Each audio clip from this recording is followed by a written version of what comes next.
You want to share with this committee how much is on a loan car or a bowl of garri selling in the market, a bowl of maize, how much is selling in the market, and probably a bowl of kinky, so that we are satisfied that we have food security in the country, there is abundance of it, and Ghanaians are feeding well. You want to share that data with us? Thank you, Chair. Yes, Mr. Chairman. I've got loads and loads of statistics here. I could submit that to this committee in terms of both production of the major food items like maize and rice and so on, stocks, prices, everything is here. So if Chairman, if you can just share a few details in a minute and submit it for our perusal. Okay. Further on, Chair. In terms of, if we take maize, I consider maize to be the most important food security crop in this country, for the mere reason that it's the only crop which grows in the four corners of this country, is also the staple crop of most ethnic groups in this country. And before we came into office in 2017, the highest amount of production of maize in this country was 1.8 million metric tons. And I'm talking about 2016, which was the last year before we took over. Since then, Honorable Chairman, maize production in 2017 was 2 million, it hit 2 million, 2018, 2.3 million, 2019, 2.9 million, and 2020, we projected 3.1, but for the massive drought in the south of the country, in the main producing season and the minor season, we could have reached that level. But because of the drought in the two major growing seasons in the south, we were able to do 1.9 million tons. So that is one indicator. The other indicator is to do with prices. Mr.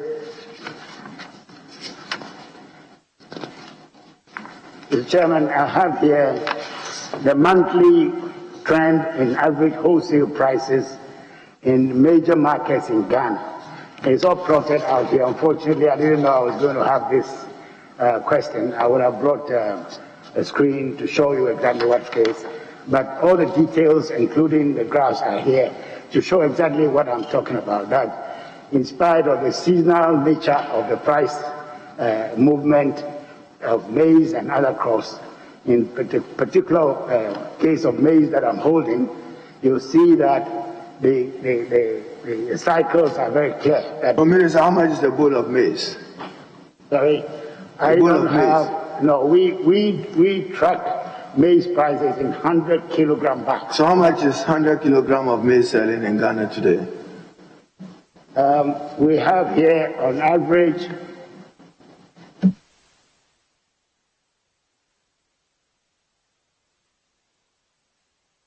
December we had 172.39 cedis per 100 kilogram bag of maize. That is the average wholesale price in this country.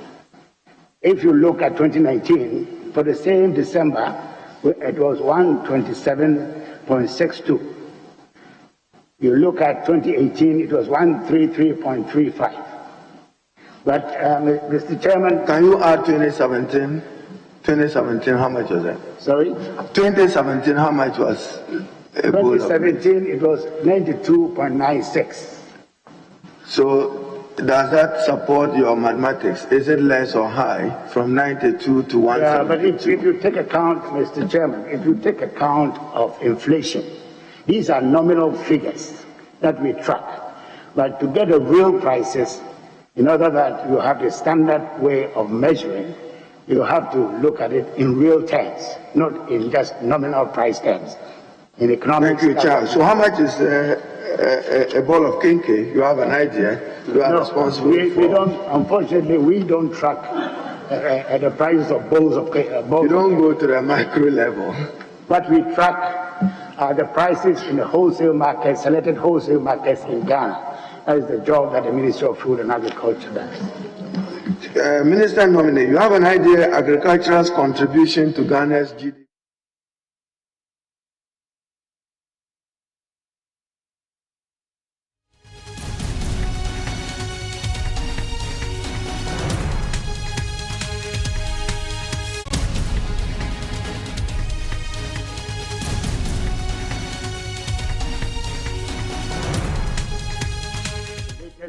Statistics from the central bank is pointing to 19% of Ghana's GDP.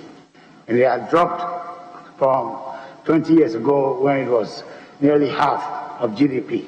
And that's what, as chairman, we would expect in any growing economy, that the agricultural share of GDP will come down, the services and industry will go up, which is the historical fact. So this trend in Ghana is not unique. It is indeed. We expect that all the plans put in place by this government, if they are to be carried out, that the share of agriculture in the GDP will continue to fall, while the others like manufacturing and services like tourism, banking will go up. Thank you, Chairman. You are supervising a very important sector of our national economy, which probably accounts about 60%, it is quoted in some literature, of employment in Ghana. I come from the north of Ghana, and one of our main staple food is rice. Rice production in northern Ghana, apart from the vagaries of the weather, we do not have combined harvesters, and the cost of it too high for poor farmers up north. Even if you talk about acquisition of a tractor, if you take from Savulugu through Bushegu coming through Nantong, Nasia, you probably cannot find more than 2-3 farmers who may be able to afford a tractor. If you get confirmed as minister, what will you do to make this available to support rice production in northern Ghana? Thank you, Honorable Chairman. In fact, the phenomenon being described by the minority leader is not only specific to rice. It's so with all the grains. And the demand for machinery, for harvesting, for processing has gone up because production, the basic production has gone up. In the case of rice, I can say that in 2017, the total milled rice in Ghana was 433,000 metric tons. 2020, it's gone up to 1 million metric tons. This is what the Ministry of Food and Agriculture's estimates are. And so there's more than double increase in doubling the production of rice. And therefore, the quantity of the milling capacity is expected to go up. Unfortunately, the private sector has been very slow in taking up this opportunity in rice milling. So government has had to enter into an arrangement with countries like Brazil and India to bring in farm machinery, of which harvesters and milling facilities are a major part of what is going on. So government is has taken note of this shortage.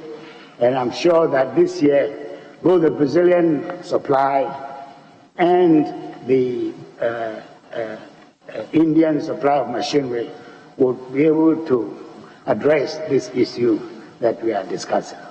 Thank you, Chairman. You are reported to have made this significant statement about, and I just want to quote you, the hike in food prices. I think we all recognize that only 4 years ago, a bunch of plantains, you had to spend 40 Ghana cedis, but now with 3 cedis to 6 Ghana cedis, you can get a bunch of plantains. It shows you clearly that we have come to reduce prices of food, even in the major cities like Accra, where there are substantial rushes in the market. You are quoted to have said this. Do you stand by the statement? Is it a true state of affairs in relation to plantain in the country? I stand by this statement. In fact, there has even been an improvement in the supply of plantain since I made that statement. Don't forget, plantain, like any other food crop, is a seasonal, has a seasonal supply characteristic. So you find that after the harvest, there's a lot on the market, and as we enter the dry season, production and the supplies go down. We can say with the monitoring that we are doing for even exports of plantain, that was unheard of. Export of plantain. You go to Agadugu, there's a special place, and I'm sure you saw the television clip where journalists followed a truck of plantain from Agogo to Agadugu. Yeah, thank you, Chairman. So, in your strongest view, food is very cheap, and Ghanaians who could not afford a meal today now can afford 3 meals. Do you have a sense that there are Ghanaians who still cannot feed and struggle for a meal a day? Mr. Chairman, obviously in any society, even you go to the United States or you go to the United Kingdom, there are people sleeping outside on the pavements. So we are talking about the generality of the improvement of the people of this country, not specific to a few people. The comparison is between now and what it was 10 years ago or what it was 5 years ago. And I'm very confident, and I don't think I'm the only one. I mean, there are a lot of people who bear witness to the fact that supply of food in Ghana has improved considerably under my watch as the Minister for Food and Agriculture. Thank you very much. Has your attention ever been drawn to the Ghana Ports and Harbours Authority giving a concession to a company called Fruit and Export Terminal to support the export of horticultural products through the Tema Port? I'm very much aware of that, Honorable Chairman. This is a very sore subject for me because 10 years ago, so 2008, my predecessor, the late Honorable Deborah, signed an agreement with GAPOHA to convert one of their warehouses for fruits and vegetable exports. Unfortunately, that agreement has not been complied with, and the fruit exporters have drawn my attention to that. We are in constant discussion, not only with GAPOHA, but also with the Minister of Transport to resolve this issue. So it's still a matter which is under consideration. Is the agreement functional or has been terminated?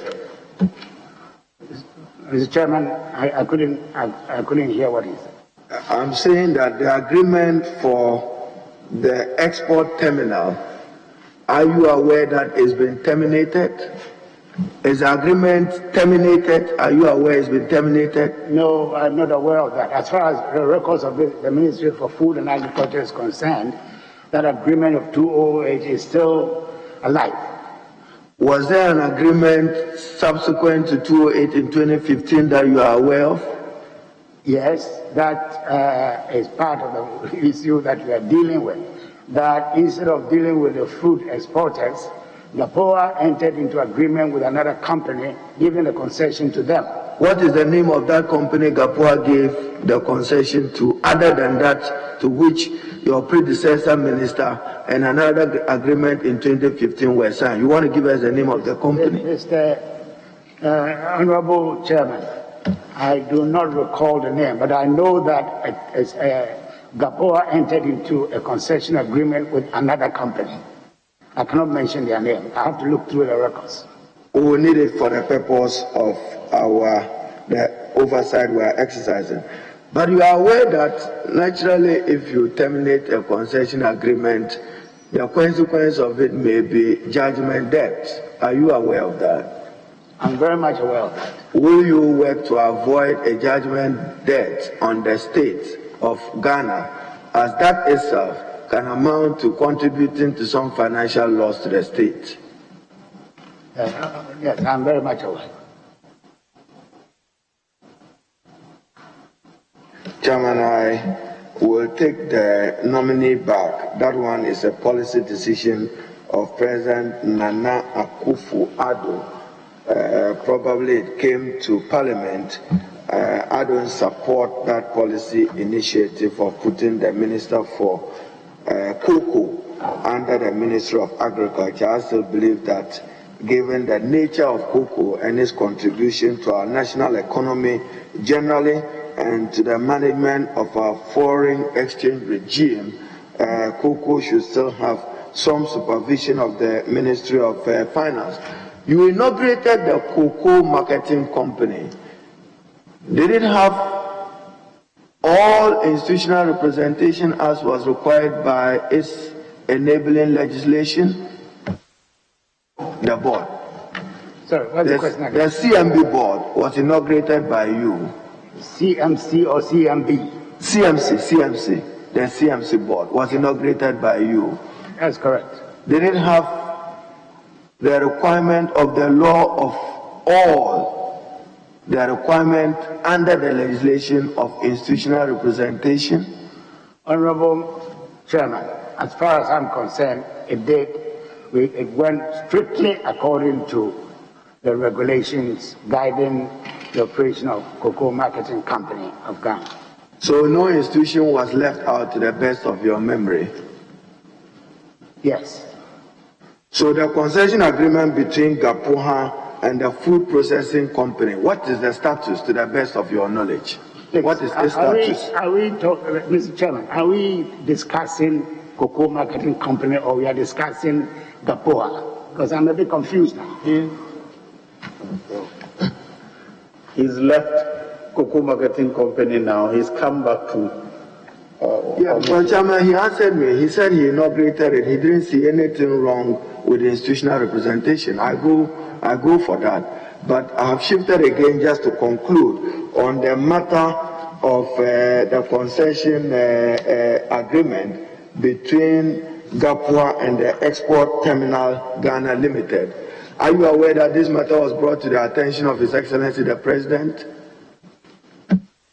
President Nana Akufo-Addo? Mr. Chairman, I cannot see that letter from here. So unless I cite the letter, I cannot answer the question.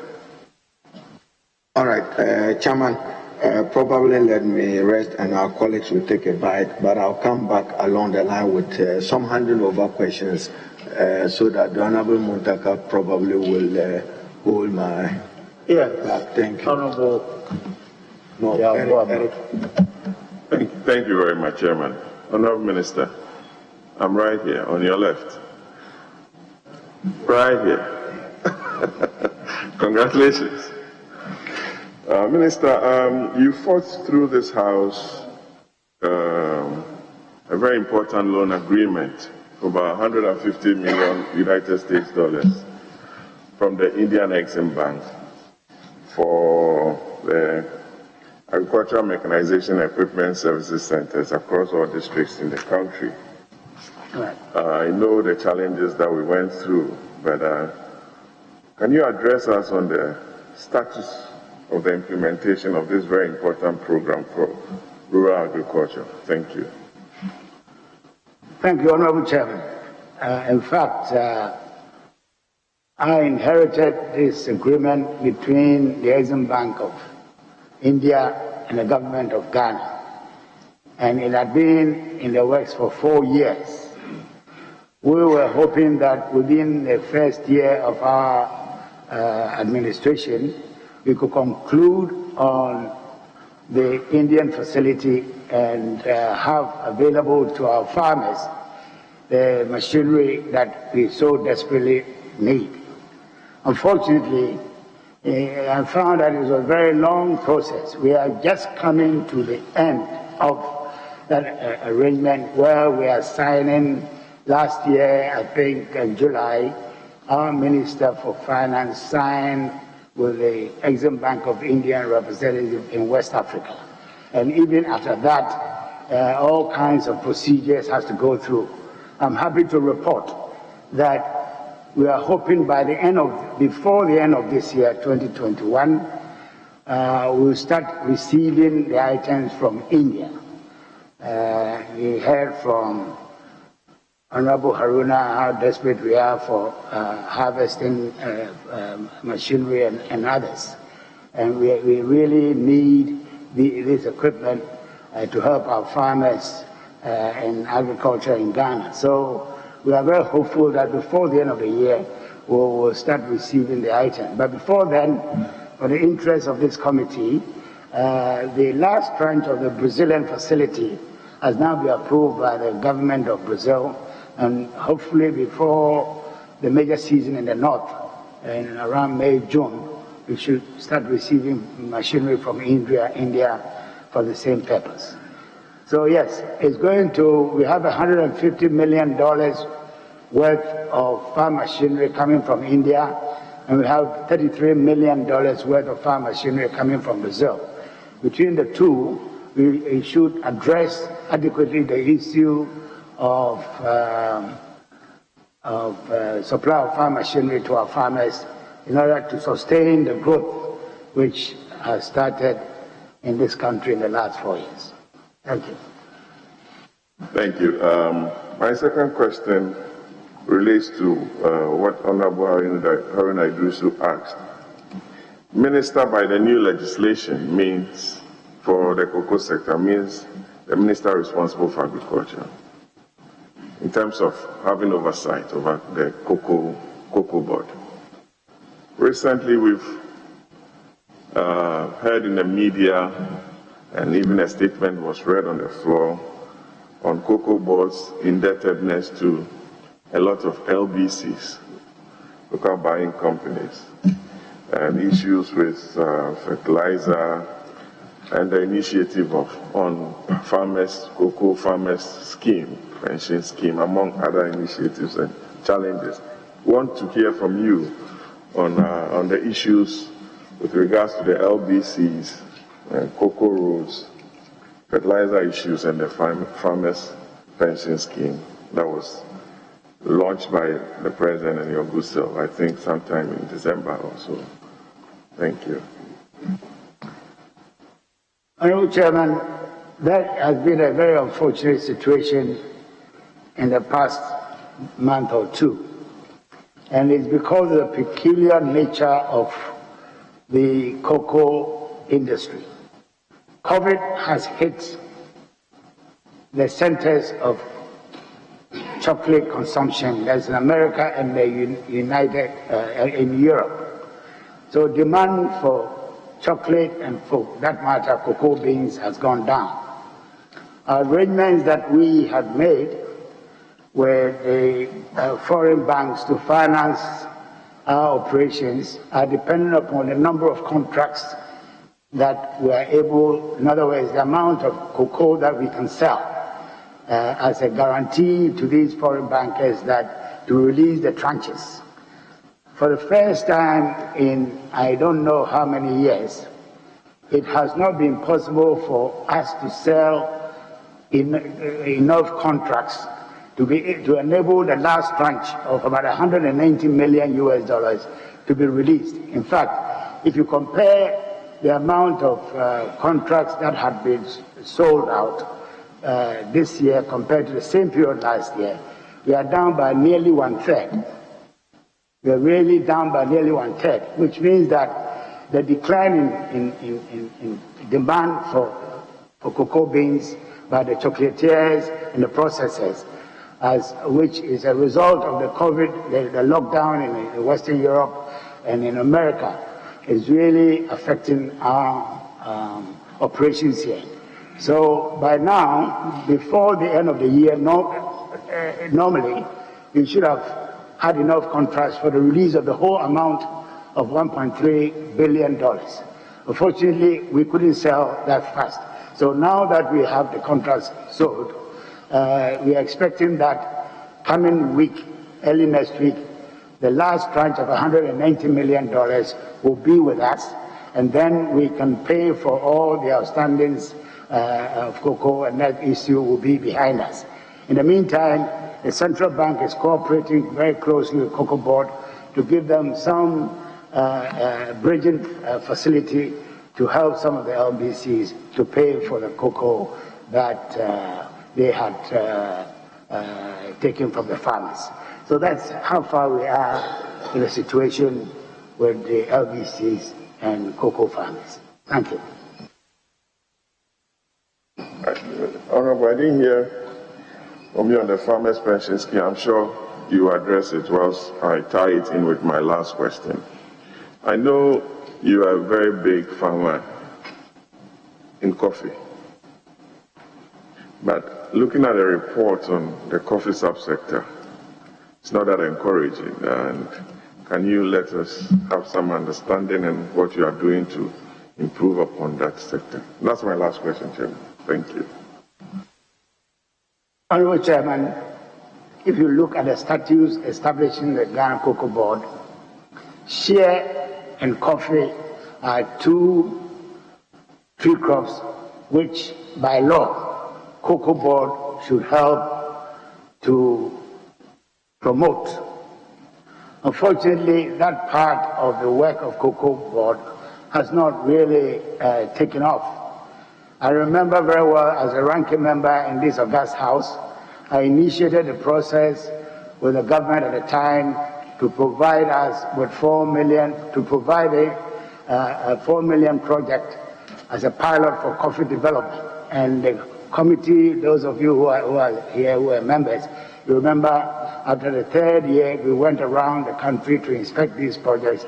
And there were great prospects. I mean, you went to eastern region on the Kwau Hills, you went to parts of Ashanti, eastern region, Brong Afo, then the pilot scheme had been very successful. And at that time, I even recommended, as a ranking member, the government should make available 40 million cedis to enter into the main project. Unfortunately, that money didn't come, so we're stuck with a pilot. But you may know that we have initiated this great idea of diversification out of cocoa by selecting 6 crops, 3 crops, of which this august parliament approved the establishment of an authority. The President of the Republic last year inaugurated the board and the management of this tree crop development authority in Kumasi in November last year.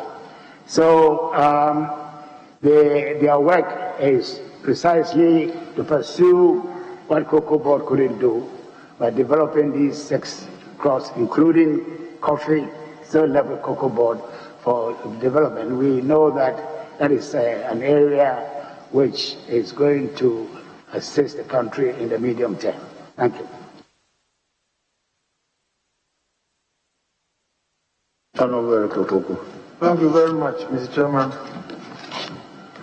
Honorable nominee, when you won elections and you became the Minister for Agriculture, I assumed your position as the ranking member. I hope you are hearing me. And so, I'm doing your work for you. One of the major challenges facing the agricultural sector in Ghana has to do with lack of access to funding.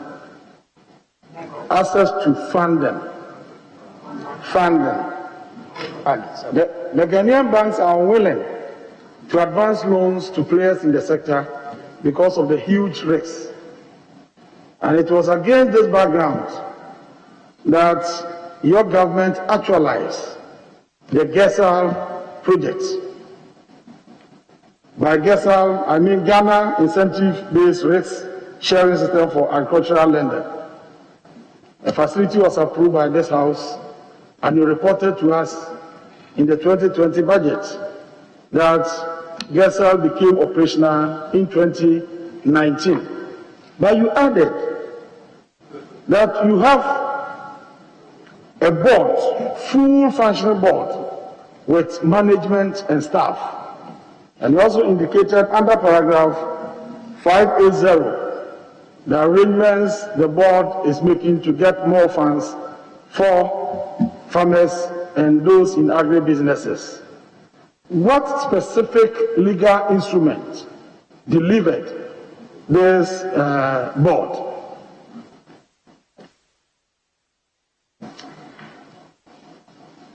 Honorable Chairman, I'm not a legal person, but what I know is that GESAL was initiated by the Central Bank of Ghana to address the issue of agricultural finance.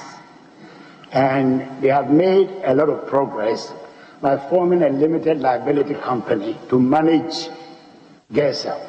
So GERSEL, in practice, is now a limited liability company. The constitution of the board, I have to consult with the central bank, which is the sponsor of this, of GERSEL. But what I know is that GERSEL is up and doing. We are in touch with them. We've had a selection of, in the poultry industry, where we are initiating a pilot scheme. GERSEL has been involved in collaboration with the Agricultural Development Bank in providing finance for a selected number of poultry farmers and feed millers. So GERSEL is actually up and running, as far as I know. In terms of the board itself, to be honest, I cannot give you any detail about that. Thank you. Chairman, just to do a follow-up, and colleagues, bear with me, I probably will not have the long winding one. Just on GERSEL, you say you are up and doing with poultry when you don't have a board. Is that a good governance style?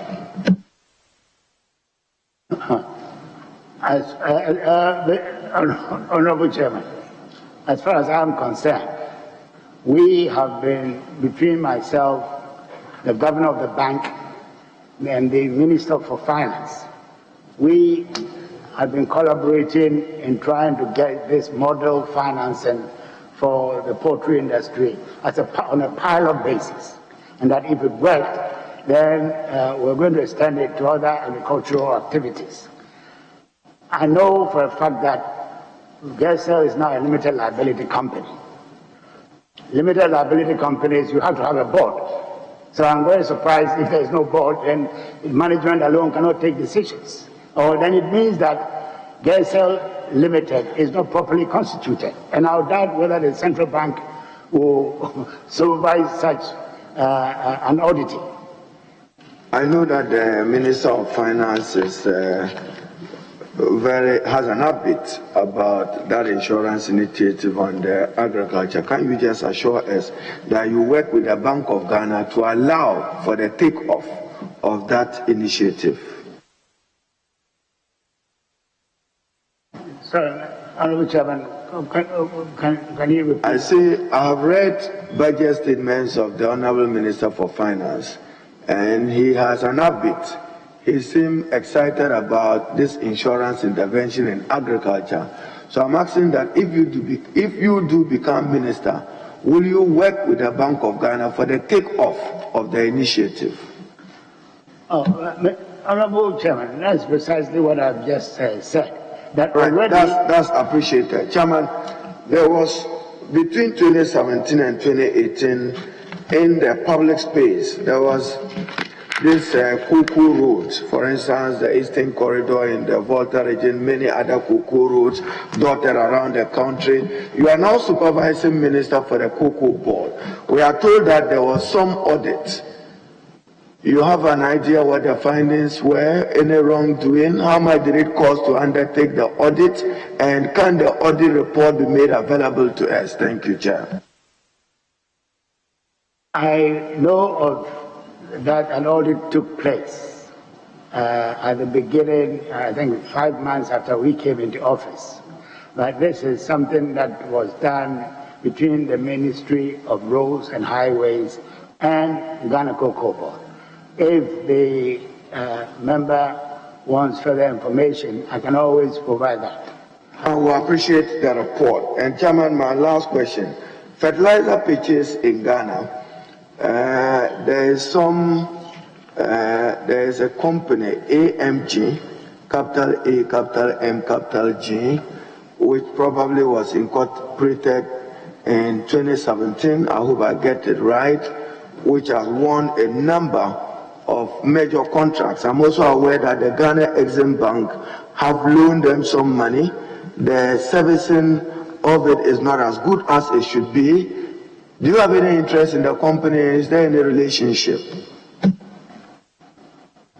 Honorable Chairman, I deal with loads of companies in the Ministry for Food and Agriculture. In fact, in this particular activity of fertilizer, there are over 50 companies that we deal with. All the 50 companies cannot be, the details cannot be, and their activities are beyond me. So I'm not in a position to answer that question. All right, thank you, Chairman. What do you want to leave as your footprint for President Nana Addo Dankwa as your legacy as Ghana's Minister responsible for food and agriculture? Thank you, Chairman. Planting for food and jobs. That's what I want to leave for the people of Ghana. Thank you very much, Mr. Chairman. Just a short follow-up. You indicated in your response to the person I posed on GESA that Bank of Ghana has formed limited liability company. Who are the shareholders? Bank of Ghana. Now my next question has to do with Planting for Food and Jobs, the legacy that you intend to leave behind. You have indicated to the whole country that under Planting for Food and Jobs, you created 2,286,892 jobs. In fact, the Minister for Employment included this figure in his calculation for the number of jobs the government of the MPP and Nana Addo Dankwa Akufo-Addo has created within the last 4 years. But I recall that in your budget you reported to this House that 94% of these jobs that you have created under Planting for Food and Jobs were created on the farm. They are farm level employment. When you calculate that 94%, it will give you 2,194,678. These are jobs you claim you have created through Planting for Food and Jobs on the farm. When you talk about farm level employment, what exactly do you mean? Can you give us the specifics?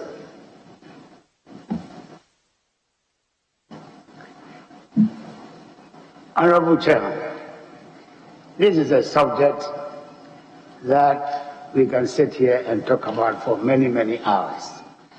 At the end of the day, we are talking about what is created out of Planting for Food and Jobs. The central part of it, as far as security is concerned. Honorable Minister, hold on. I think the figures that the Honorable Member is using to ask the question are different from the figures the Minister for Labour said. And he's actually, when we asked for the document, he brought them to it today. The figures you're quoting are not the figures he used, which he gave to this House. Yes. No, this is the figure he said and which is quoted in Parliament, which was brought here. They're different from the figures you're quoting.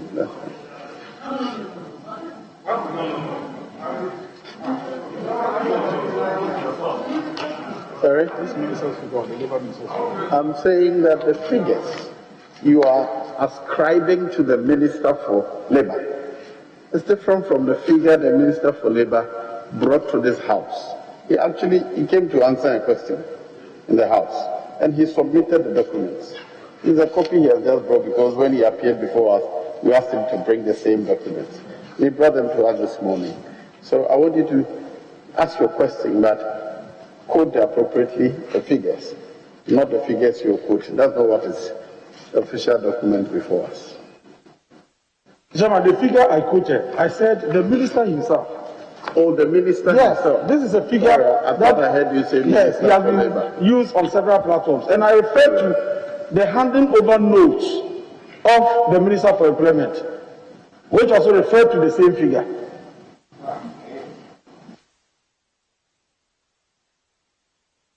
There are 2.2 million jobs under Planting for Food and Jobs. Sorry, I've been left totally confused, Honorable Chairman. Can he repeat the question? Honorable nominee, how many jobs have you created under planting for food and jobs?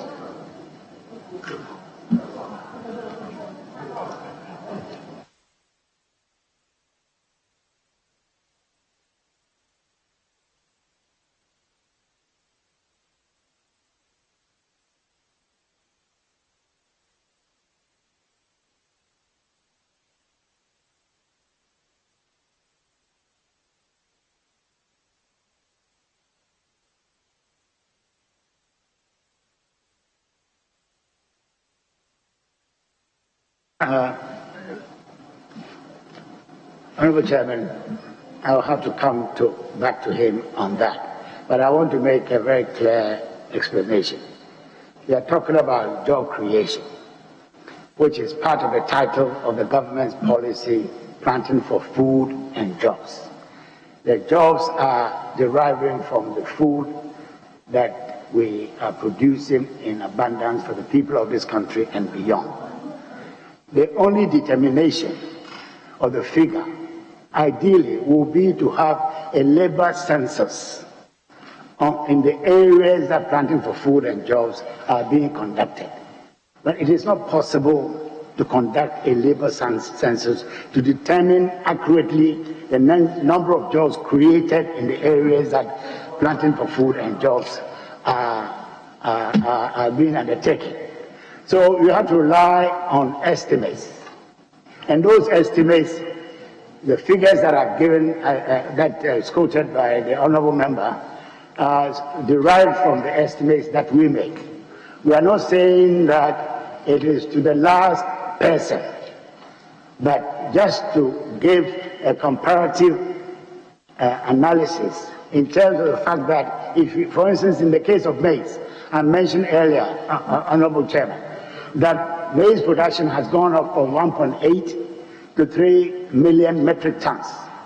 Obviously, using the labor-intensive methods, because we have very little machinery, it has to be by hand that this increased production takes place.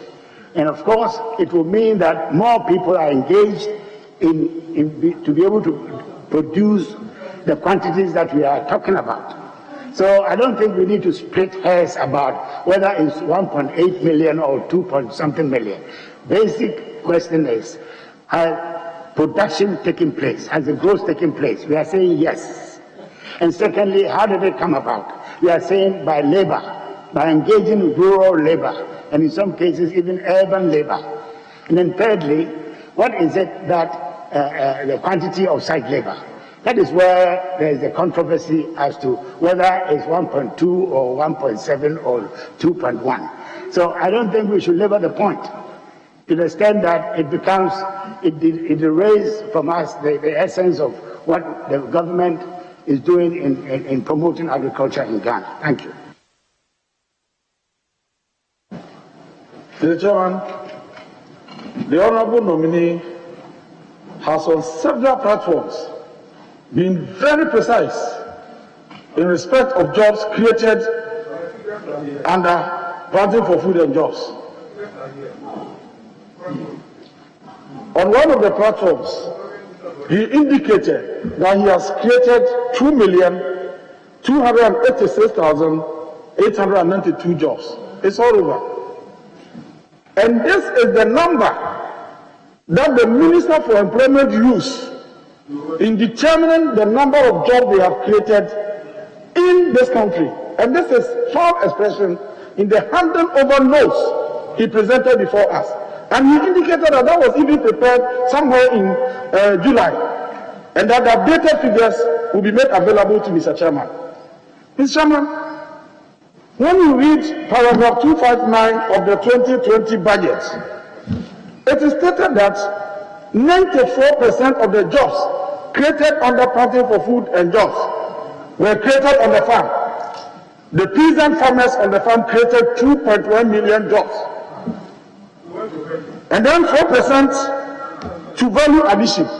We need to understand all these things. And then it says that 2% to extension, delivery, and ICT. A total of 45,000. Mr. Speaker, we wanted a nominee to explain to us one after the other. When you say you have created jobs on the farm, what are those jobs? Very simple. What are the jobs?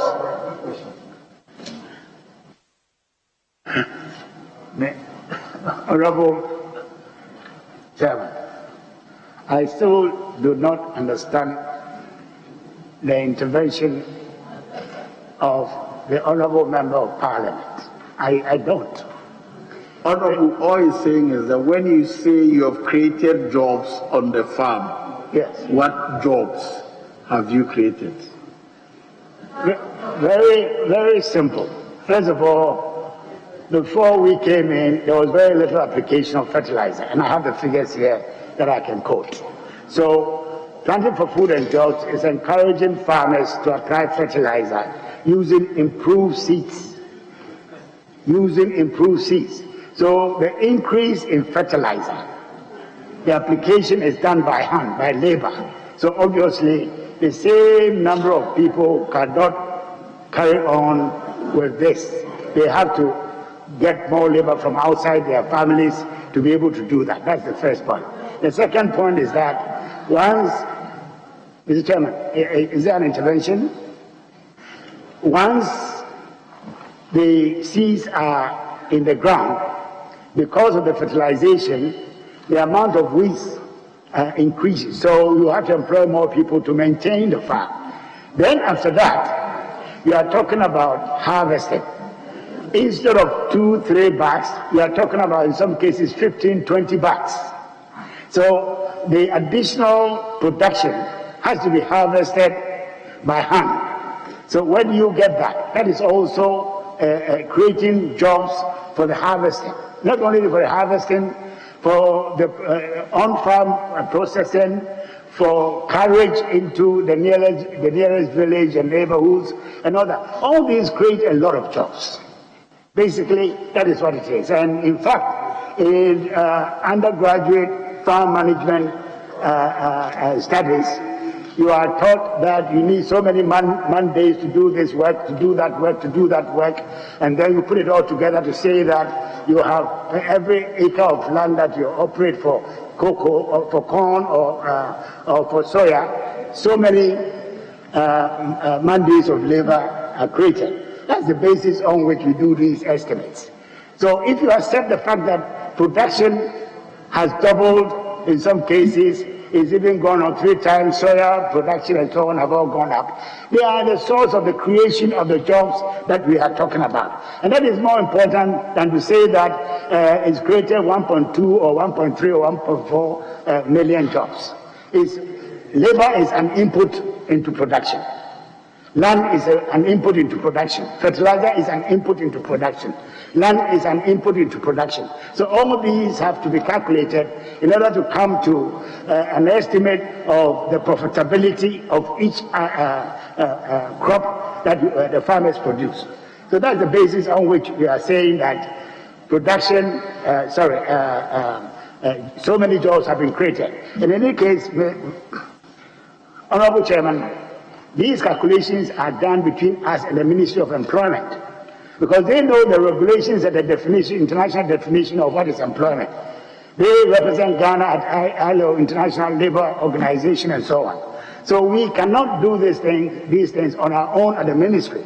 We provide them with the basic data, and based on their framework, they come up with a calculation, and hence our contribution to the Minister Designate for Employment. Thank you. If I get you well, do you mean that when a farmer takes, let's say, 5 bags of fertilizer, you assume that having taken 5 bags of fertilizer, the farmer will employ 10 people. Then you write 10. This person takes 3. You assume that he will employ 5 people, then you add 5. That's aggregated to the 2.1 million you are talking about. Is that the impression you are creating? Honorable Chairman, please. I'm trying to discourage our honorable member here from splitting hairs. And the way I see it, I don't see how an answer to that question. Just answer quickly what he has asked. No, but the point, I'm trying to understand the question, but I don't understand the question. Very well. And if I don't understand the question, I cannot answer. Let me make it simpler for you.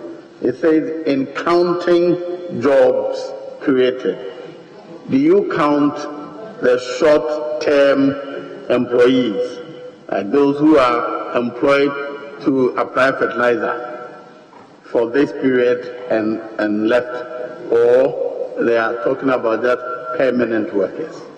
That's my understanding. Is that right?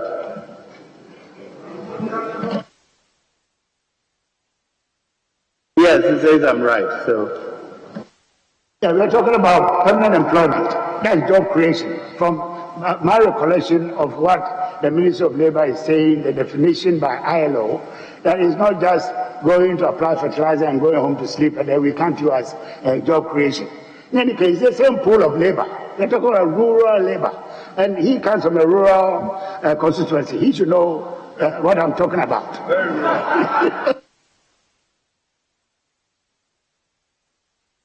So, Mr. Chairman, Honorable Nominee, on what basis do you determine the number of people employed on the farm? On what basis? I think he has answered that question. The Ministry of Labour uses the ILO regulations. He said that in his answer. So what is that regulation? What is that? No, we want to understand. Mr. Chairman, this is a very important issue. The nominee is in charge of the sector. He has implemented a very important program. And he claims that that program has generated so many jobs. We are now interrogating those jobs. And he's saying that when we supply the fertilizer. Honorable member, ask a question, please.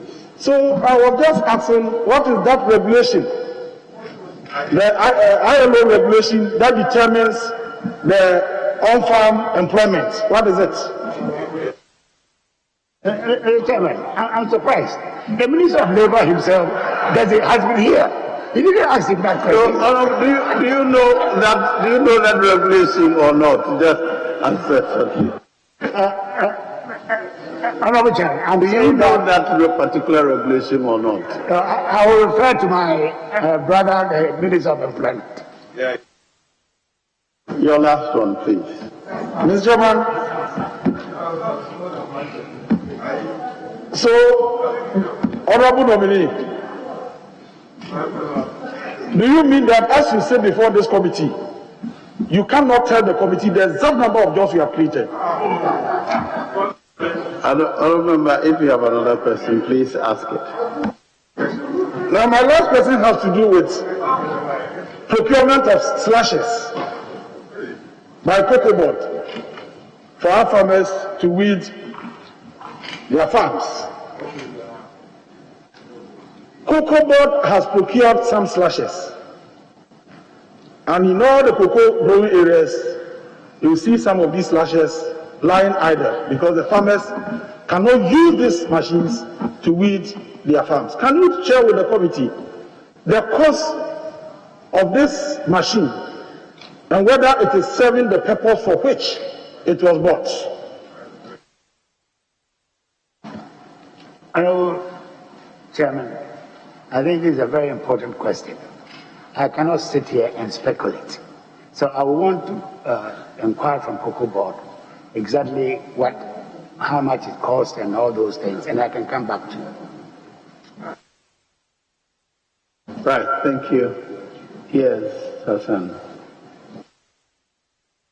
Mr. Chairman, Honorable Minister Designate, congratulate you. The program of rapid expansion in maize and soya production for export and local livestock production is for me a game changer. And the good people of Kushegu will be happy to hear more about the plans and programs and see how much of it that we can take advantage of. Can you apprise this committee of any updates on that program. Thank you very much.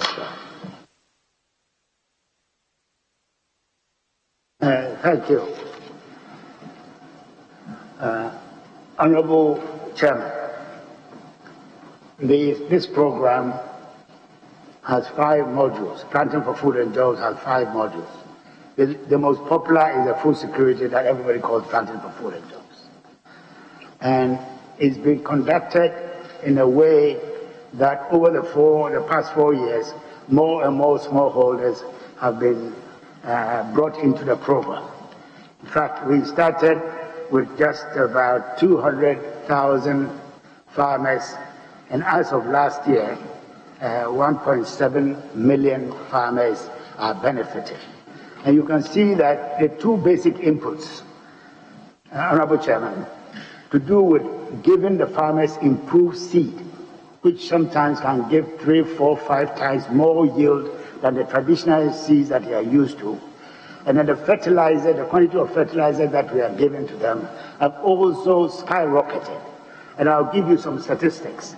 In terms of seeds, in 2017, we distributed 4,400 improved seeds of maize, soya, sorghum, millet, and the others, rice, and so on.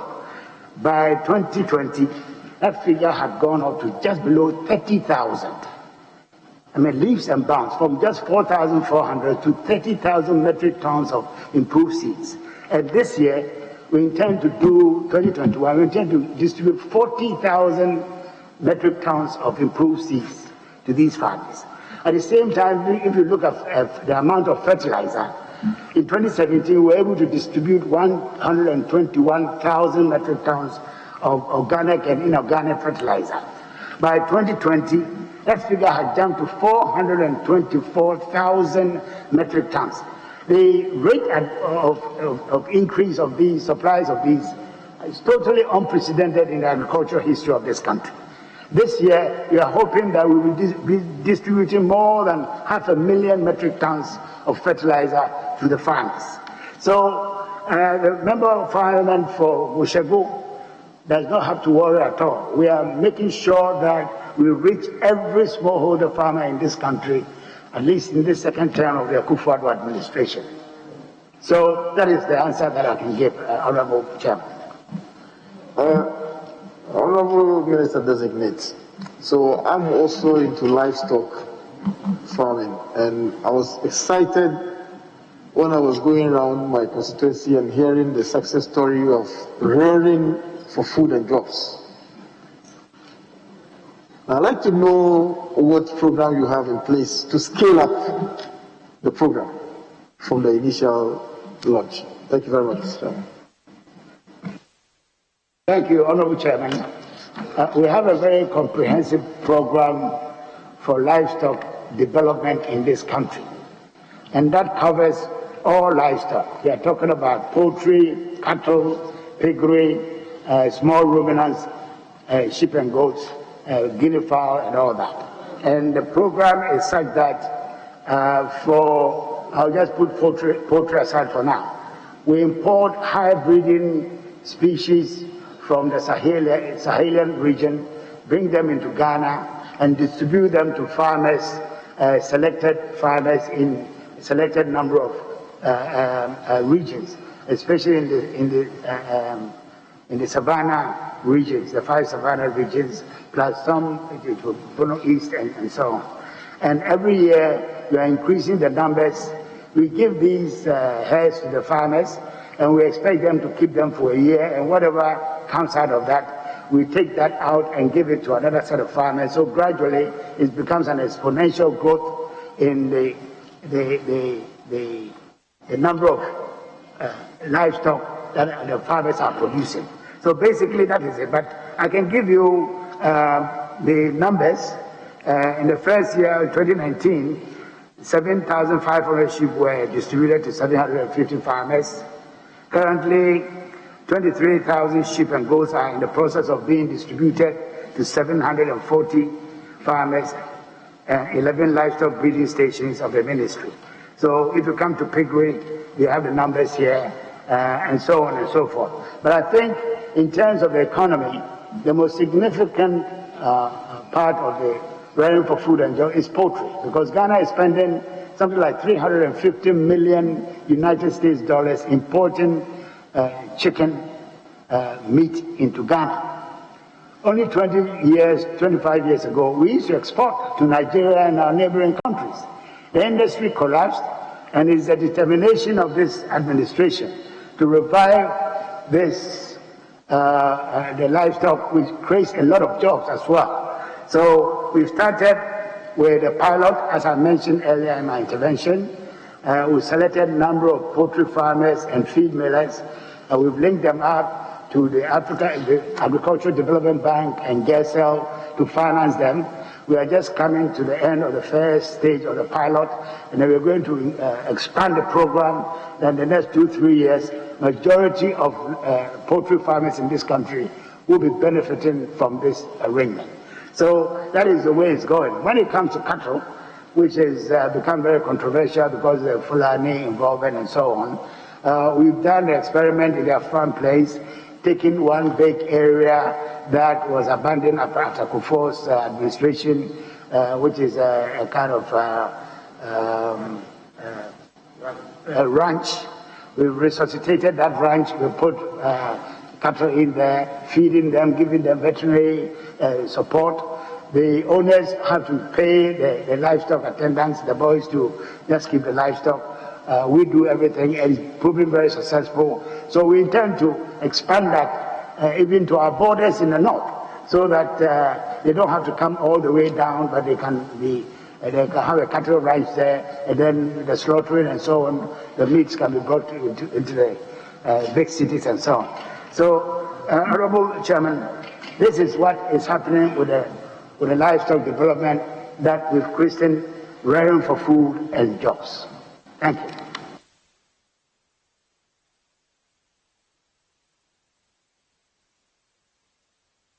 Honorable Jerry.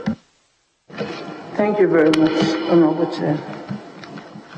Honorable nominee, I respectfully take you back to the Budget Statement 2020, page 57 briefly, which says that 94,259, it says that 94% of these jobs are linked to farm level employment. Are you thinking of an agri policy targeted at university graduates that will help them to get employment, high-end employment in the agribusiness? Because it's obvious that these are low-level employment. Are you targeting young university graduates in high-level employment in agribusiness? Thank you. Honorable Chair, one major component of planting for food and jobs, the module that we call greenhouse villages, whereby we have created 3 villages, one in Dawinya, one in Bojuase, and the other in the center of Ashanti, Akumadan.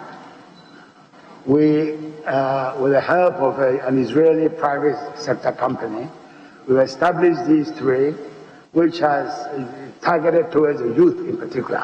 And the youth, I'm talking about agricultural graduates and diplomats. Well, we train them on site for 3 months, 7 days a week, residential. After that, the best ones amongst them, we take them to Israel. As I speak to you, we have about 120 of these trainees who have come out of this scheme, working on kibbutz to get first-hand experience. And they are not just going there as surplus labor. They're going there as paid employees. Some are getting as high as $1,500 a month with free accommodation and so on. The pioneers have come back. We've resettled them in this same area because each one of the villages is sitting on 90 hectares, 120 hectares of land, and we are only using 5 hectares at the moment. So as and when they come, Ministry of Food and Agriculture will help them to settle, to do their trade on the site, so that there will be a common arrangement for marketing the produce and all those things, and then they will just concentrate on the production intensive production. And this is high-tech agricultural production for highly qualified youth. We are hoping that we get into a kind of PPP arrangement with a private company to come in with their own resources to help to expand. Everyone wants to ask a question, so make your answers short for us, otherwise we will keep long today. So that is an answer to your question, that yes, there's a component which is looking at highly qualified agricultural graduates and diplomas to be part of the Planting for Food and Jobs program. Before I ask my next question, I'll encourage you to expand it so that we can all feel the impact in Ghana. Expand that. Before I ask my next question, I will encourage you to expand that project so that a lot more young graduates get the opportunity in agribusiness. Okay, my next one is more localized. In Bono East and Bono region, there's a lot of tomato production there. Tomato production. We grow a lot of tomatoes in Bono East and Bono region. However, in the months of January and May, we don't have enough. At any period short of that, if we get the traders going to Ouagadougou, it becomes a challenge for the tomato production in these areas, especially Tobodom area. Last year, you sent your deputy minister to come to Tobodom to look at it and have a discussion with them. For date, they've not heard anything from you, and that practice is going on. It's affecting the business in that area. What do you intend doing about it? Thank you. Honorable Chair, yes, I remember that Honorable Odro, at the time, my deputy minister, who was the member of parliament for New Dubiase, was dispatched to go and talk to them. In fact, he's still in touch with them, except that the difference is there's a big investment in tomato processing, which is coming up near Brekum, between Brekum and, I've forgotten, but around in Brekum district. I visited that facility, and it's big enough to take as much tomato as we can produce, if you look at the statistics that they are providing in terms of their capacity and so on. And I'm just praying that with that private sector intervention, the people of Tobodom, tomato farmers and others will take full advantage of such an industrial facility to produce more. In fact, as far as Komadan is concerned, we are hoping that that factory would open soon, so that once production starts ramping up, they will have a market for their produce. So we are hoping that that will also happen to the Bono East and Bono tomato farmers. My last question, which is also a follow-up. You are thinking of more people entering into the tomato production sector. Are you also thinking about irrigation around these areas to promote all year-round cultivation? And I mean all these areas you're talking about, Bono East, part of Bono region, and then Akumadam area. Yes, the thing is, as you know, irrigation is a very expensive, capital-intensive activity. So you may be aware of the Pualugu project that the president inaugurated, had the sword actually, about 8 months ago, where the governor of Ghana intends to spend nearly $1 billion, $950 million for this Pualugu irrigation and electricity generating project. So just one project is costing that much. But as far as Bono East, Bono West, and the forest belt is concerned, God has endowed this country with huge valleys full of water that we can produce a lot of rice and so on. And the ministry is doing everything to promote such activities, and in fact, even vegetables, of course, because if they are at the check all over the place, that's where the water is throughout the year. So I would look at the natural endowment aspects to promote production first, before spending the huge amounts of money, hundreds of millions of dollars, trying to bring irrigation to these places. So we are aware that in the very dry areas of this country, yes, they will need irrigation and that's why we are doing the one village, one dam project in the northern parts of the country. But I think that in the forest valleys, we have overlooked a natural endowment which can really change our production in terms of exploiting this resource would rise another high water demand crops. So we are looking at that as well. Thank you. Thank you. Yes, Honorable Pastor PJ.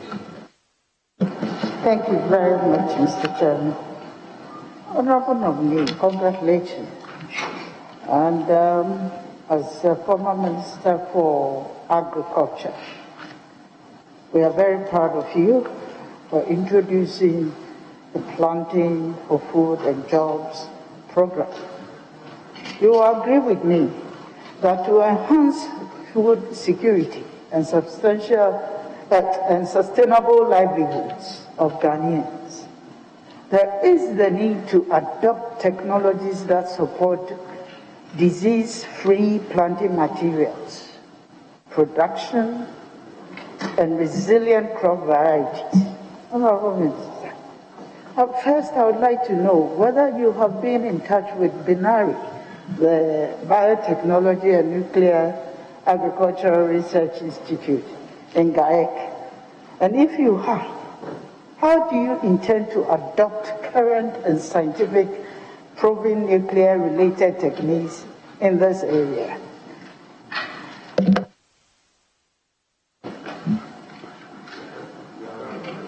Thank you, Honorable Chairman. The nuclear institution that the member for Asokwa is referring to is one of many such research centers belonging to the CSIR. And this morning I heard the Minister Designate, my namesake, Dr. Afriyie, talking about the contribution of CSIR to agricultural development in Ghana. I'm talking about seed, improved seed, improved seed. These improved seed have been really bred at these stations by our top scientists. So if you take hybrid seed, I mean the recent one which will become very famous is the Wasi Maize hybrid from the University of Ghana, which we are collaborating with them through a private sector company to replicate and to expand, because their production is twice as much as the OPV of our Tampa and Co., which are also products of scientists in Ghana. So yes, we use the nuclear institution for instance, the pineapple industry, which nearly collapsed. Nuclear technology to produce the new seed pineapple, and is reviving the pineapple. At the moment, we are looking, we are working with them other areas of crop development where nuclear technology can be used for the seed and other productions.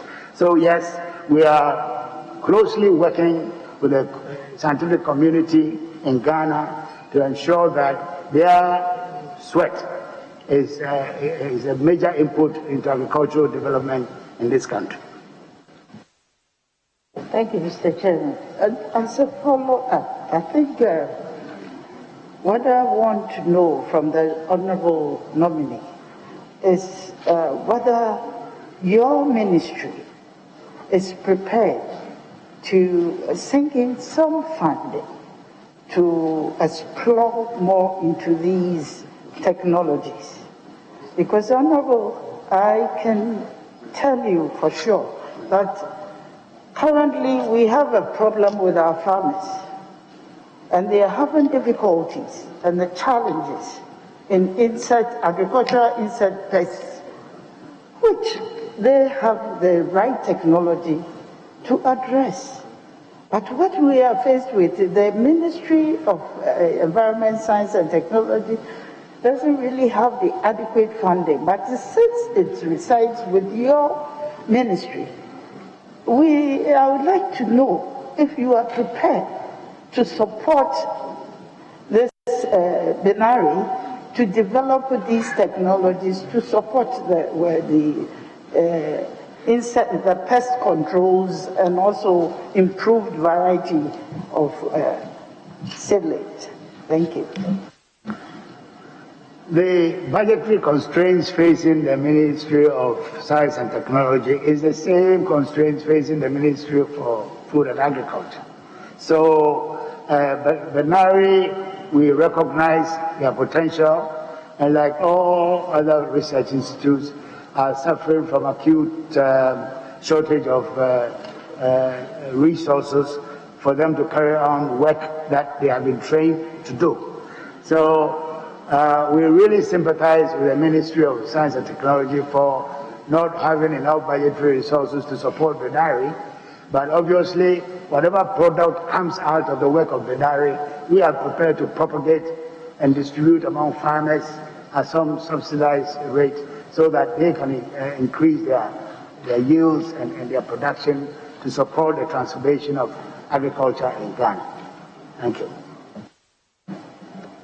Mr. Chairman, and my last question, and that is on ornamentals. When we talk about ornamentals, I know you know, flowers and all that.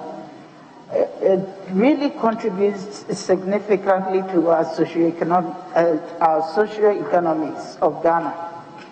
And there's a high demand for potted plants and fresh flowers by consumers in Ghana. However, growers are faced with ineffective traditional propagation methods. And then I want to find out, how would you help to mitigate these challenges? I think I've had a discussion with you that it has such a potential that it is important that we add it up to the numerous programs that the ministry is promoting at this point in time. How would you want to support that? Thank you. Honourable Chair, this question really relates to the component of planting for food and jobs, the module greenhouse villages. Because you go to Kenya, fresh cut flowers, vegetables and the greenhouses they are very, very significant in the agricultural economy, to the extent that they are able to bring $3 billion worth of these products to the European market. And yet they are about 3 times the freight away from the market. We are only 5.5 hours. And indeed, the village concept, the greenhouse village concept, includes fresh cut flowers and other ornaments. It's not only vegetables and that is a very important component, and it still requires this greenhouse technology to be able to produce that. So there's a lot of hope for the future of these ornamentals and cut flowers, because our eyes are actually trained on not only vegetables for export, but also high quality cut flowers and ornaments for the European market, which is so close to us. Thank you.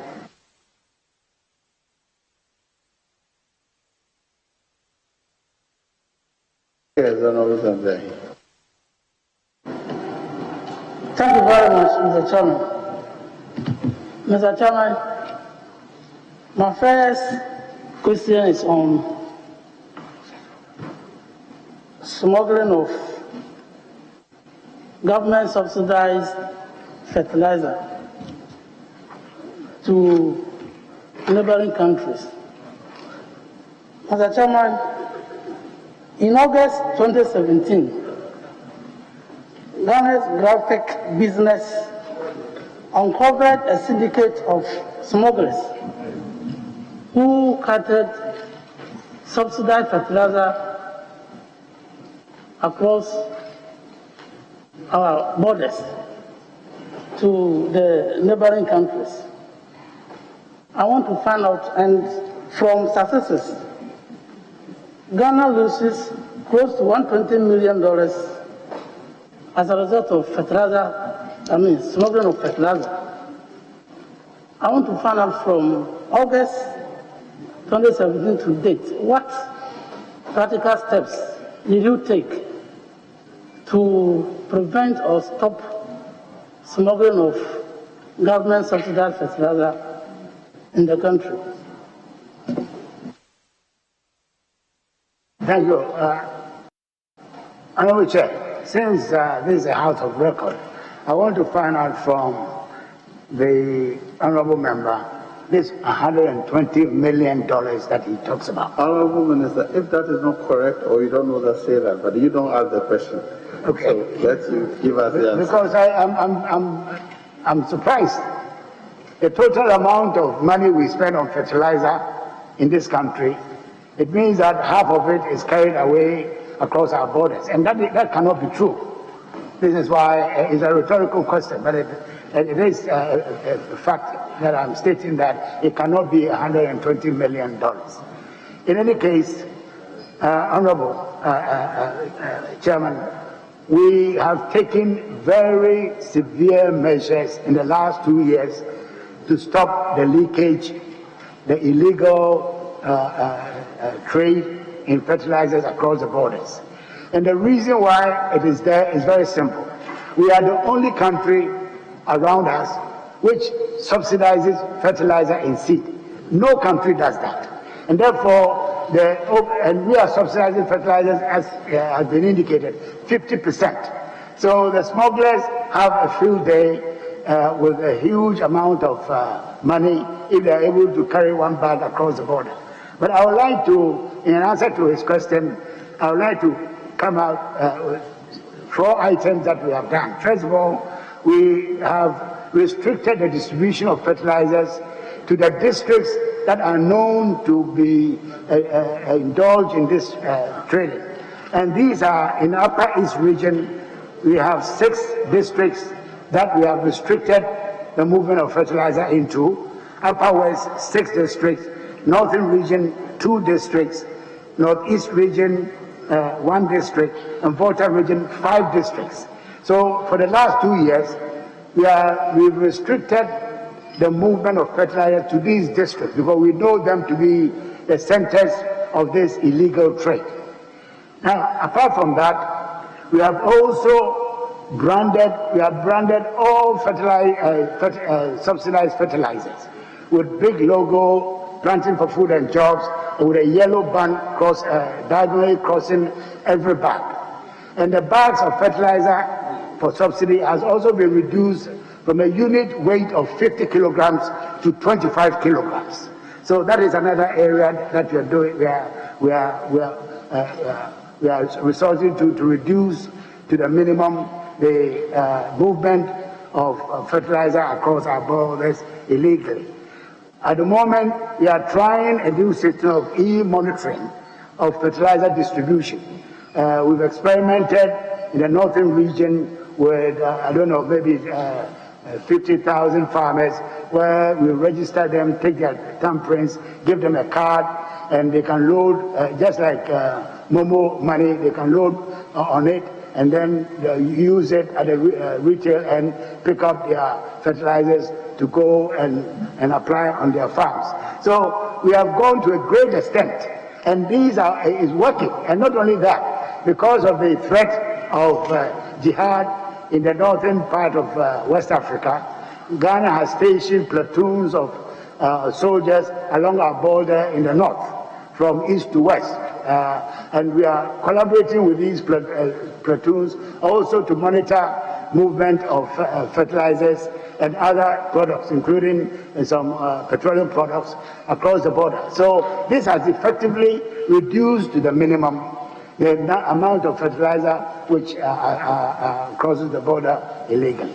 Thank you. Yeah. Thank you, Mr. Chairman. Mr. Chairman, my next issue is on cocoa production. Mr. Chairman, per the 2019 budget, on page 112, Cocoa Board is implementing some interventions to ensure cocoa production in the country. Some of the interventions include mass spraying, artificial pollination, cocoa farm irrigation, and mass pruning. But I'm sure the minister will agree with me that if you go to the Western North now, as part of implementing these interventions, cocoa production keeps on going down. So my question is, what do you think is the problem, and what is your effort going to do about the drastic going down of cocoa production in the Western North region? Honourable Chairman, it's very unfortunate that we witnessed a massive decline in the heart of the cocoa industry, which is now the Western North. And we all know that production has virtually collapsed. Now, that has its genesis well before we came into office. The policies that were implemented by the previous administration, by removing the subsidy, the grants that were given to farmers for cutting their trees infected with swollen shoot, did not help. The so-called free distribution of fertilizers to farmers did not help either. So it's taking over 5-6 years until we came before any effective action was taken. You remember that in the heat of the campaign, I think it's September, the president launched this $600 million scheme supported by the African Development Bank and the Japanese banks to try and get to the bottom of this outbreak of swollen shoot by making sure that every tree, not only in the Western North, but in this country, is cut. Because there's a virus just like COVID-19. There's no, in that case now at least we have vaccines for COVID-19. In the case of the CVVS, we haven't found any solution. That scientific solution is to take out the tree and then plant with a new seedling. And the new seedling, of course, takes 3-4 years. So we are giving grants to farmers who uproot, take out their trees for the 3-year period that they wait for the new seedling to start yielding. The government is giving a grant, I've forgotten how much, every year to support their incomes whilst they wait for this. And that is encouraging the farmers to voluntarily come forward and cut their trees. And it's going very, very rapidly. I don't have the statistics. Last year, the number of trees that were cut compared to, that's 2019, compared to 2020, it's a huge increase in the numbers. So farmers are now very comfortable with this scheme that has been put in place by us.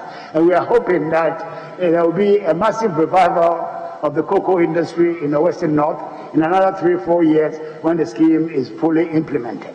Thank you.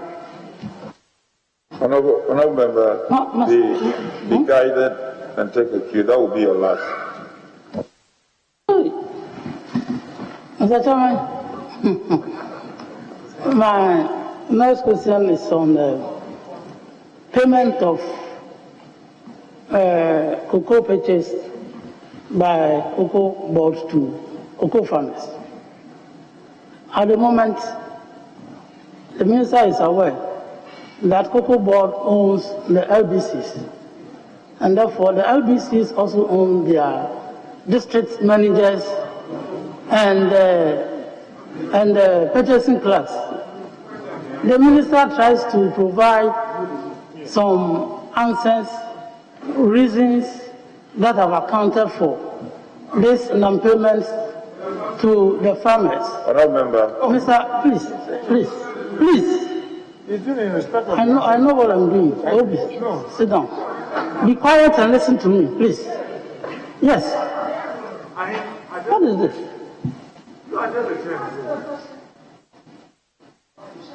Mr. Nominee, you tried to provide some justification for the non-payment.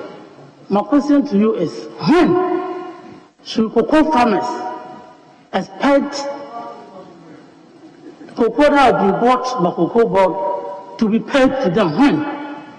Because we were trying to say that we were expecting the last drawdown, and we don't even know when the last drawdown will come. So when should cocoa farmers expect payments of their farm produce?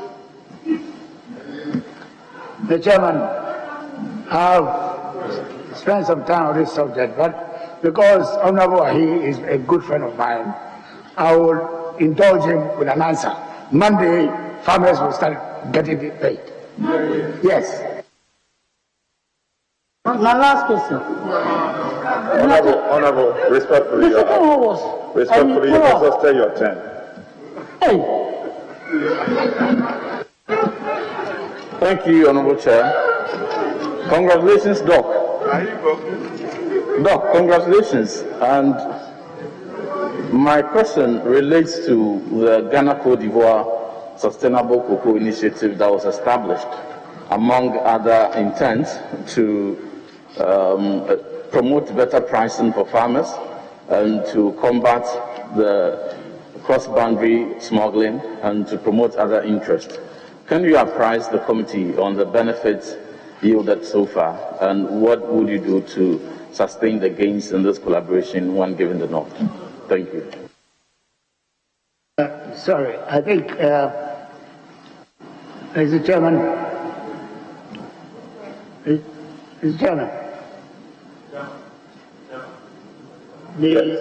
the question was a bit muffled, so I couldn't hear part of it. Yeah, Doc, for the benefits of repeats, the Ghana-Cote d'Ivoire Sustainable Cocoa Initiative, the bilateral arrangement that was established with Cote d'Ivoire to promote, among other things, better pricing for farmers and to combat cross-border smuggling of cocoa and to promote other mutual interests in respect of cocoa production. Some 2-3 years on the implementation, what are some of the gains that this bilateral collaboration has yielded for the country, and what steps would you take when given the nod to sustain the gains, the gains yielded from this bilateral arrangement? Thank you. Thank you, Honorable Chairman. Yes, this collaboration started 3 years ago, but it's only this year that we've actually implemented it. We've implemented it.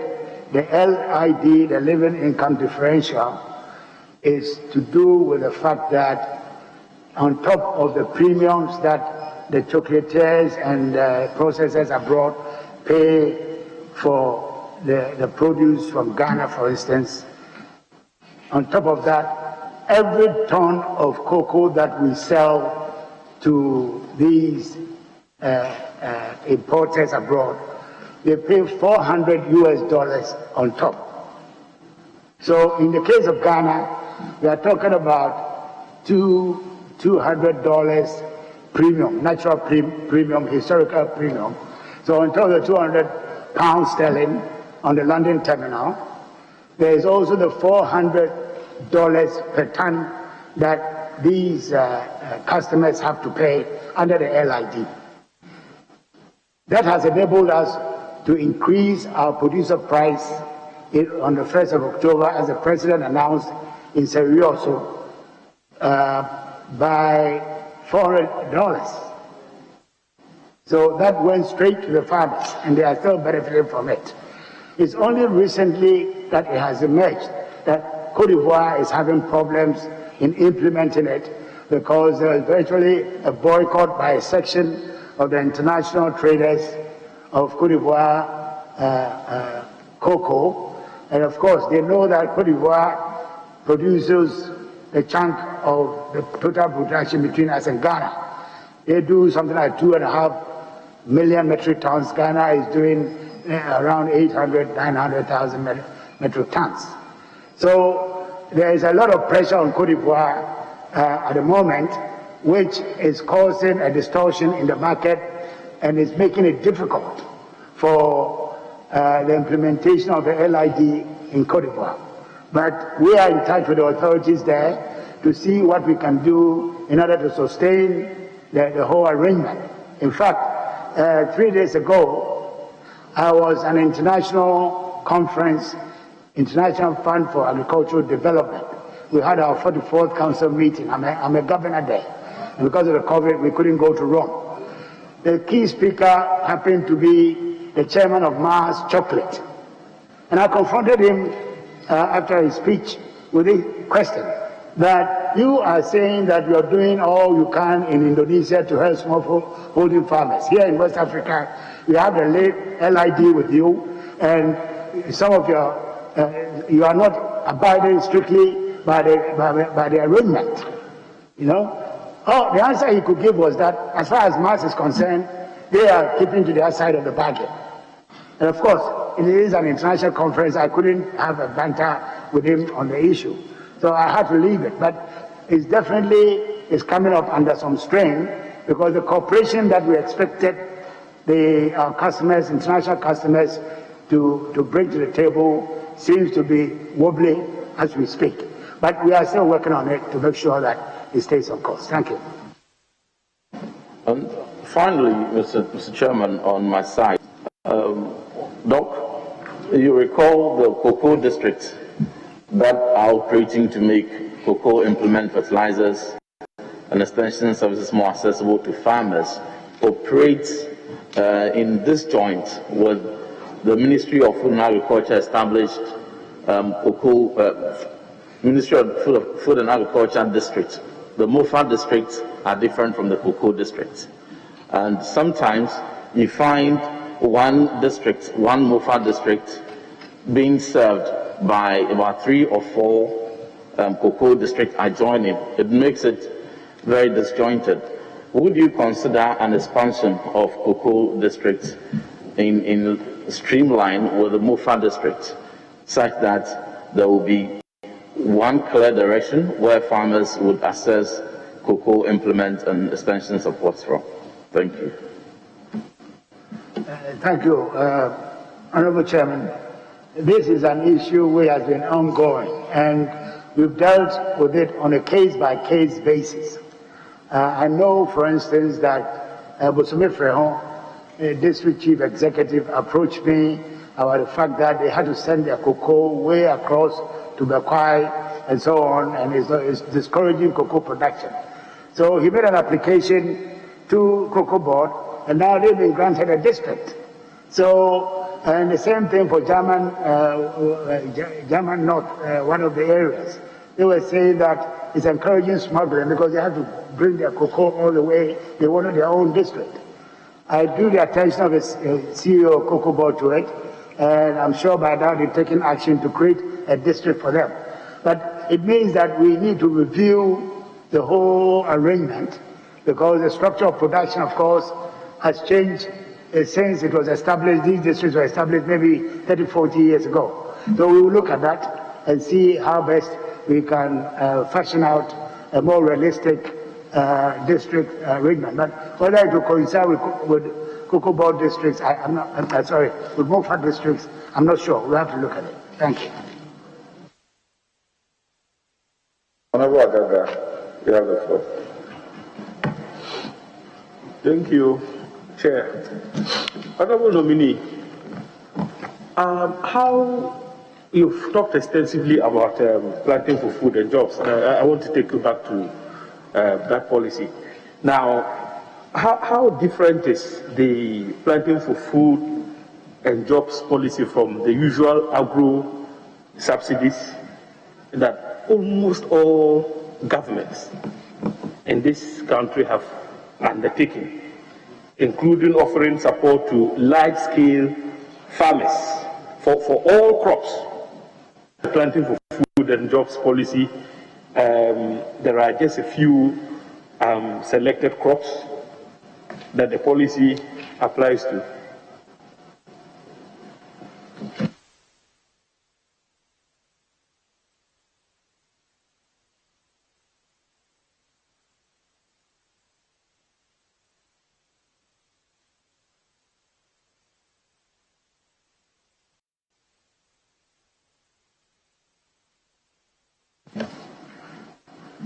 Thank you, Honorable Chairman.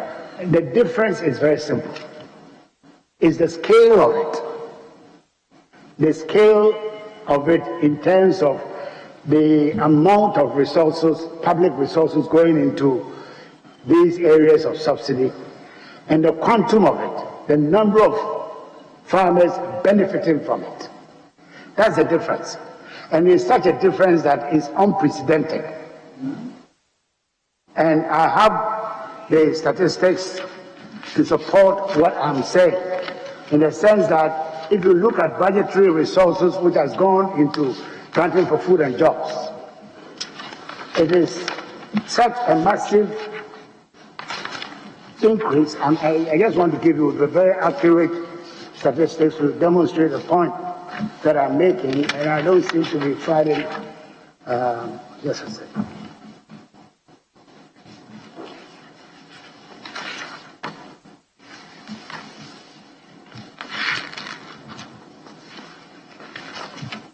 Anyway, I'll come to it in a second. So, for instance, before 2017, this fertilizer subsidy was put in place by the Kufuor government in 2007, and it was continued by the NDC administration for the 2 terms until we came. Throughout that period, the largest amount of fertilizer which was imported under the program was only 110,000 metric tons. And the 110,000 metric tons, the highest amount of subsidy was only 20%. 20% between 2007 and 2016. When we came, as I told you, from 110, last year, 2020, we were able to distribute over 400,000 metric tons of fertilizer under subsidy to farmers. 400,000. And not only that, we came in with a subsidy rate of 50%. So in terms of scale, and as I said, from 202,000 beneficiaries in 2017, we are talking about 1.7 million beneficiaries in 2020. So it is such a huge volume that last year, between seed and fertilizer alone, from the budget, we spent nearly 1 billion cedis. Never happened before, both in terms of quantity, value, beneficiaries, and so on. So that is the basic difference between planting for food and jobs and other government agricultural projects, programs in the past as far as subsidy is concerned. Now, Honorable Nominee, notwithstanding the difference in quantum, that is what you say is the difference. Women groups have complained bitterly, particularly in the Upper West region, that the policy is discriminatory against them because you have to have up to a certain acreage of farm before you qualify to become beneficiary under the policy. And yet, as you know, women are most vulnerable. Most of them are below the poverty line, so they are not able to benefit under the policy. Secondly, the category of crops that the policy covers does not include groundnuts. And you know, in that part of the country, groundnuts farming is the mainstay of women in particular. How do you intend to address this challenge associated with the policy? Honorable Chairman, I share the sentiment of the Honorable Member in that respect, that there is always been discrimination against women, but the severity depends from locality to locality, culture to culture. And if I may, Honorable Chairman, I'll recall a story where my car was stuck in the bush somewhere around Mion, and I had to wait for 2 hours to be retrieved from the bush for another car to come with a tractor to come and pull me out. And I was going to visit a group of women farmers. They waited. When I got there, it was 7:30. Luckily for me, the moon was so bright, we had the meeting. There were about 50 of them. It's a small village, but there were about 50 of them sitting under the tree waiting for me. And we had the meeting.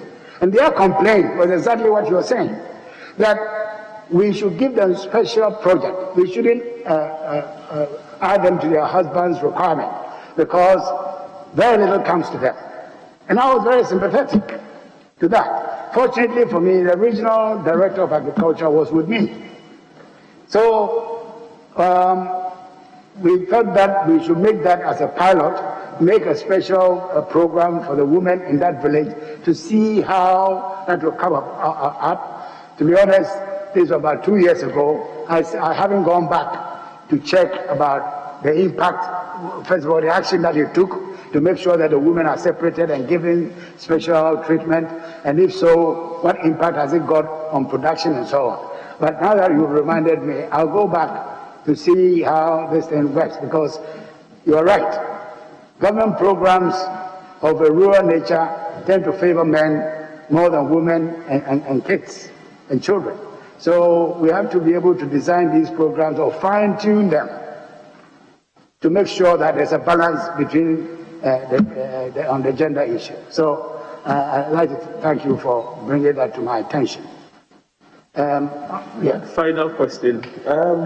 Honorable Nominee, the last time the Minister Designate for Roads appeared before this committee, like you are appearing now, he gave strong indication that the Futulega Sandema Wesi road is one of priority for this government because of the agricultural potential that the Fumbisi, Wesi, Bedimbilisi valleys comes with. Now, and he further indicated that so the Ministry for Roads and Highways is going to collaborate with the Ministry for Food and Agriculture to open up the valleys which are noted for rice cultivation. Now, what concrete plans do you have from the perspective of Agric to open up the Fumbisi, Bedimbilisi, Wesi valleys for rice cultivation? Thank you.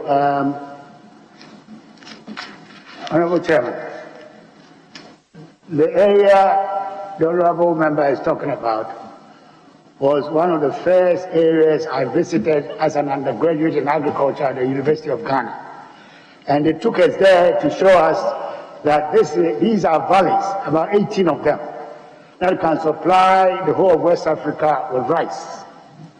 And when I became Minister for Food and Agriculture, I don't know how many years after, it's about 3 years ago when I visited, I was very disappointed to know that only 1,300 hectares had been developed out of I don't know how many.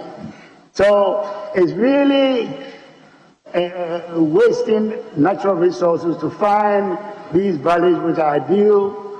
Academics accept that that is a place, farmers and so on, but very little development. And in fact, I was in the company of the President of the Republic. The chief of Fumbisi appealed to us to come and open an agricultural college. And it's very much on my cards to do so. But not only that, we intend, as we speak, under one of our projects, we are clearing over 2,000 hectares. Don't forget, all those years, 40-something, 50 years that I went there, only 1,300 or so has been. We are doing 2,000 as we speak. You go there, they will tell you, you can go and see for yourself. We are very determined that we will make sure that God's endowment in Fumbisi is realized. So we are also building a warehouse. We put on a pilot scheme a rice mill, a small solar rice mill, to see how it works. So we have very big plans for the area, you can be assured. And indeed, my Honorable Minister Designate for roads, we've discussed it, that in addition we need the infrastructure to open up the place, whilst we do our bit to do so. So we have very, very big plans for the people of the area, and you'll hear more about that in due course. Thank you. Yes, Honorable Minister. So. Good day, Grand Uncle.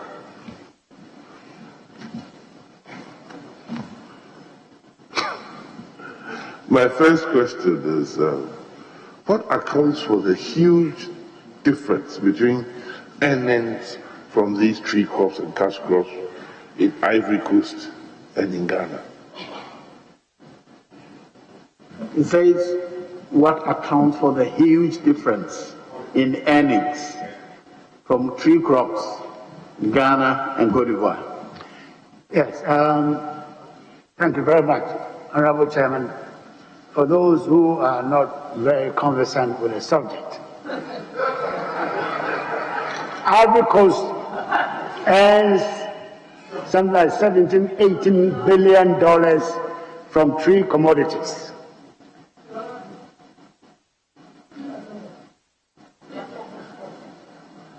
Ivory Coast earns something like $16–17–18 billion every year from tree commodities, about 5 of them.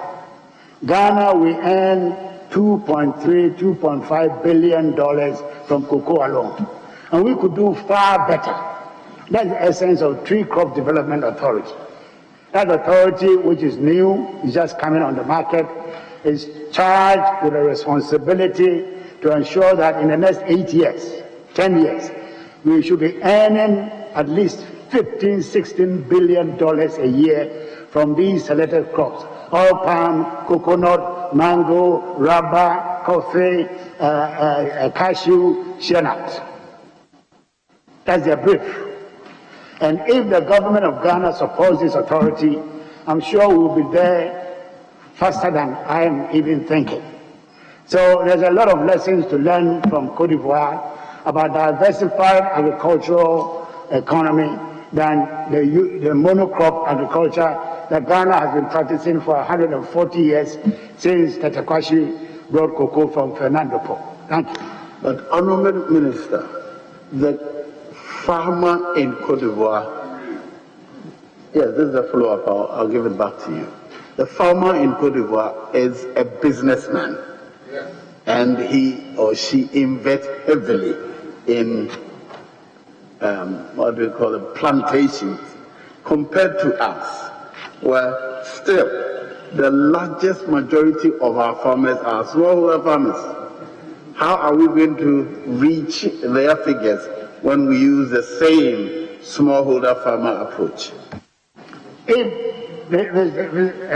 Honorable Chairman, if the smallholder farmer has been able to deliver a world-class industry like cocoa in Ghana with a premium of 200–300 pounds sterling on top of the London market, I don't see why they cannot do the same with coconut, oil palm, rubber, mango, coffee, cashew, and the rest. We can use the same vehicle to develop. The only thing is that government has not been supportive of smallholder farmers outside cocoa.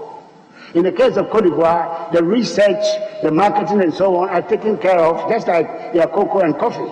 In Ghana, it doesn't exist. And that is the assignment given to the Tree Crop Development Authority, that is to establish the research with the research organizations and institutions doing research into these various crops, They should set up the marketing systems. They should use private sector for the development, for the financing of the development and so on, and not rely on the exchequer and all those things. That's their brief. And I'm sure you may not forget that it's only recently that bill came here for this August House to bring it into law. Unfortunately, the President has inaugurated the management and the board. And they are yet to be given their seed fund. And I'm talking to the Minister of Finance to make sure that happens, and they will be off the tracks. Thank you. Yes, you may continue. Thank you. With the support of buffer stock, Free SHS has been able to manage very well as far as feeding students are concerned. What is missing is that how is it that we are still not able to give, through buffer stock, enough cocoa products for our secondary schools? What? I said through buffer stock under your ministry, Free SHS has benefited a lot in economies of scale, quality of the food that are supplied. Why is it that we are not able to do the same thing for cocoa products to our secondary schools? Cocoa products are being supplied from Ghana Cocoa Processing Company in Tema. Cocoa CPC, as they call it, is 2/3 owned by Ghana Cocoa Board. They've had their problems, their financial problems in the past, where they went and borrowed 15 years ago, 20 years ago. They borrowed in dollars, and so the depreciation of the currency really brought about the collapse of that company. It's only under the current management that that industry is trying to revive itself with their new arrangement that I have put in place between Cocoa Board and CPC to make sure that the company revives. It's got a lot of potential, and I'm glad that the collaboration is working. And once they are on good footing, then obviously the kids can have their chocolate, no problem. But at the moment, they are not strong enough to do so. Thank you. Yes. I'll go first. Thank you very much, Mr. Chairman. Honorable nominee, I want us to go back to a matter that was raised by the minority leader when he engaged you a while ago. It involves an impasse between Fruit Terminal Company Limited and the Fruit Export Terminal Ghana Limited at the ports and harbors. First of all, what was the scope of the 2008 concession agreement that GPHA refers to as a defunct agreement? And are you aware that the FTC is still operating the Shed 9 that MOFA refurbished, and doing so under tariffs that have not been since revised when they were fixed in 2008, despite the fact that GPHA has for over 7 times revised their tariffs? Are you aware that FTC still operated Shed 9, even as FET was in charge of Steve Dorey? So the first part of the question is, what was the concession agreement? What was the scope of the concession agreement? Hello, Chairman. I'm surprised that the agreement that we have with GPHA should be referred to by the honorable member as defunct. Yeah, I've never heard GPHA referred to it as defunct. I've never, and we've had a lot of correspondence. This is the first time this is being attributed to them. So that is beside the point. The main point that we are talking about is to do with the fact that the Shed 9, Ministry of Food and Agriculture had to borrow $500,000 US from the World Bank to put it in a position to export fresh fruits and vegetables. And the agreement has all kinds of conditions which up to today has not been met by GPHA. Fortunately, I started communicating with my colleague Minister of Transport. That communication is still going on to see how best we resolve this issue at the port. So I'm not in a position to make any comment, either public or private, on this issue until the discussion with the Minister of Transport has come to a clear conclusion. Thank you. Mr. Chairman, I have a follow-up on that, and I have seen a number of correspondence between GPHA and the ministry, and I can say on authority that they have referred to that agreement on defunct. I have those documents here, but the follow-up has to do with the fact that at a point, this correspondence, FTC and FET began to discuss shareholder purchase. FTC therefore appointed Ernst & Young as transaction advisor. At some point, they even requested for an extension of the memorandum of understanding validity to allow them access all the information that they needed to acquire the shares in FET. Now, per this letter dated January 11, 2021, GPHA writes to the Chief Executive Officer of Fruit and Export Terminal and says that we reckon, in part, that we reckon that this directive of the Minister of Agriculture, when carried out by GPHA, will offend the concession agreement we executed with you on May 18, 2015, which granted you rights to handle the horticulture products and related operations. Unfortunately, we are not in position to decline the directive, considering the source and the motive behind it. Accordingly, we wish to hereby put on notice of your intention to terminate the concession agreement dated June 18, 2015. This is conveying information to them, information regarding the termination of a concession that they have with Ghana Ports and Harbour, and clearly the language will tell you that GPHA is not comfortable with that directive that has been agreed and sent to them by you and the Transport Minister. Again, GPHA in a briefing to you. Are you asking a question on I'm asking a question, Mr. Chairman. Please follow up with the question. If I ask the question without this background, it will not make sense, Mr. Chairman, with all due respect. With all due respect, Mr. Chairman. Thank you. So, this is their latest letter. But in a briefing to you, Honorable Nominee, they indicated that they had a concession with FET, and as part of the concession, FET was obliged to construct a facility designed to house the central store, the printing section, and offices for the electrical and welfare sections.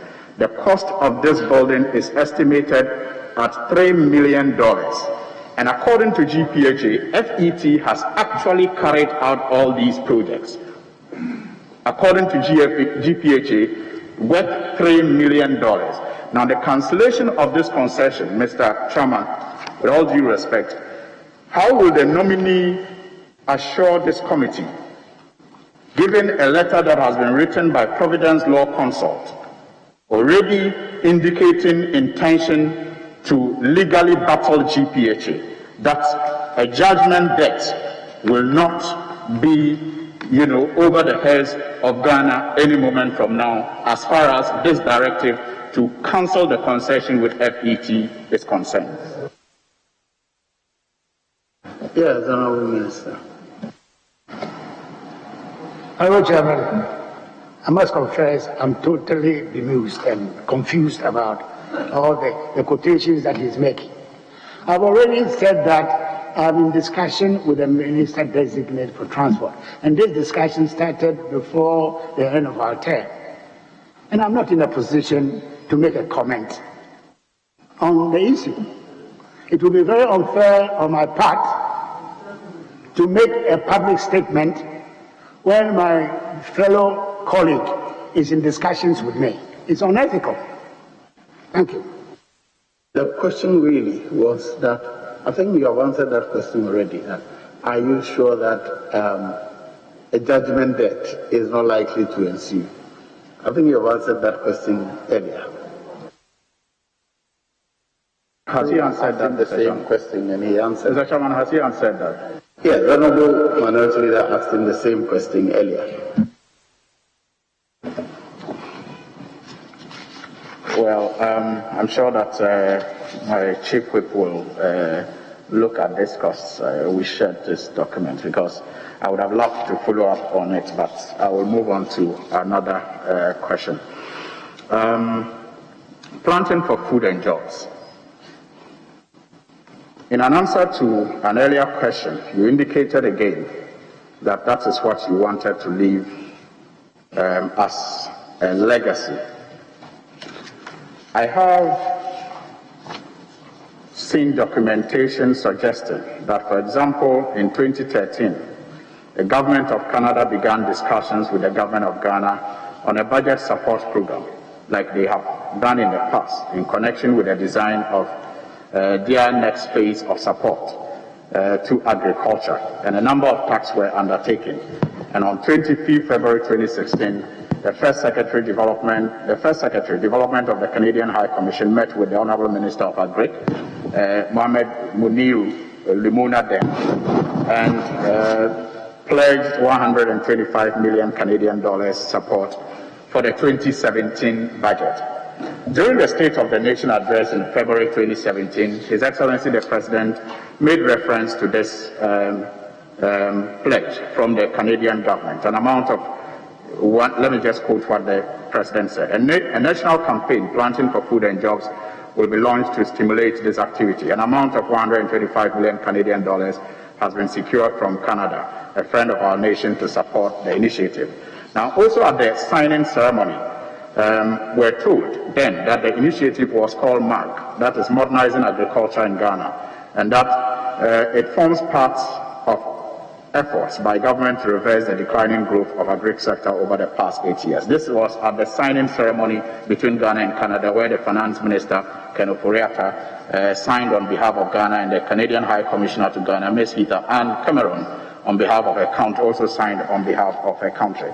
Now, Honourable Nominee, beyond this support that came from Canada, that you inherited as Minister of Agri, what other sources of funds have you mobilized and injected into the then MAG, Modernizing Agriculture for Ghana, rebranded Planting for Food and Jobs?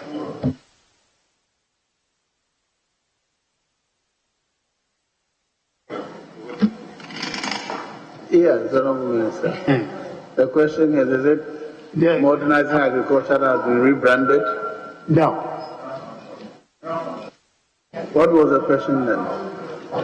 The question traced the relationship between Canada and Ghana and the offer of 125 million Canadian dollars to support modernization of agriculture, and the SONA of His Excellency the President in February 2017 making reference to same. So I'm asking, beyond this Canadian fund, which was sourced and which he inherited as Minister of Agri, which other funds has he mobilized as Minister of Agri and injected into this program, then called MAG, now called Planting for Food and Jobs? That's the question, Mr. Chairman, with all due respect. Yes, Honourable, have you sought any other funds apart from what Canada... Mr. Honourable Chairman, I think the Honourable Member of Parliament is getting very confused. MAG is for a specific purpose of re-establishing extension services in the agricultural sector in Ghana. And the support is coming in terms of logistics. So they have provided vehicles, 300 pickups and 3,000 motorbikes for the extension services. But, Honorable Chairman, before we took over, I did an audit. The extension service, I was supposed to be handing over 4,000 extension officers. When I did the audit, there were only 1,600. And out of the 1,600, 80% of them were going on pension in another 2-3 years. So there was virtually no extension services for the vehicles to service. I had to come to Cabinet to ask for an excuse. Honourable Minister, so you have, your program is different than your sort of funding is different. So I don't understand when you're saying that it's called planting for food and jobs. It's not. Mr. Chairman, and secondly, please, I'm answering the question. Yes, okay, thank you. Please. Secondly, if you ask which other resources have come into planting for food and jobs, I'm glad to tell him that GOG, Government of Ghana, under Nana Addo Akufo-Addo, has increased the budgetary allocation to my ministry from 414 million in 2016 to 965 to 954 million in the past 1 year.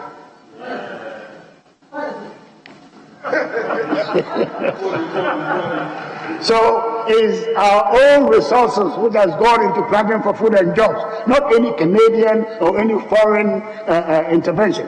It is a commitment of the President of the Republic to see to it that we put agriculture on a solid footing. And that's where the resources are coming from. Thank you. Mr. Chairman, with all due respect, budgetary allocations to ministries have always increased year by year. And from 2000 to 2008... Honourable, kindly ask your other question, please.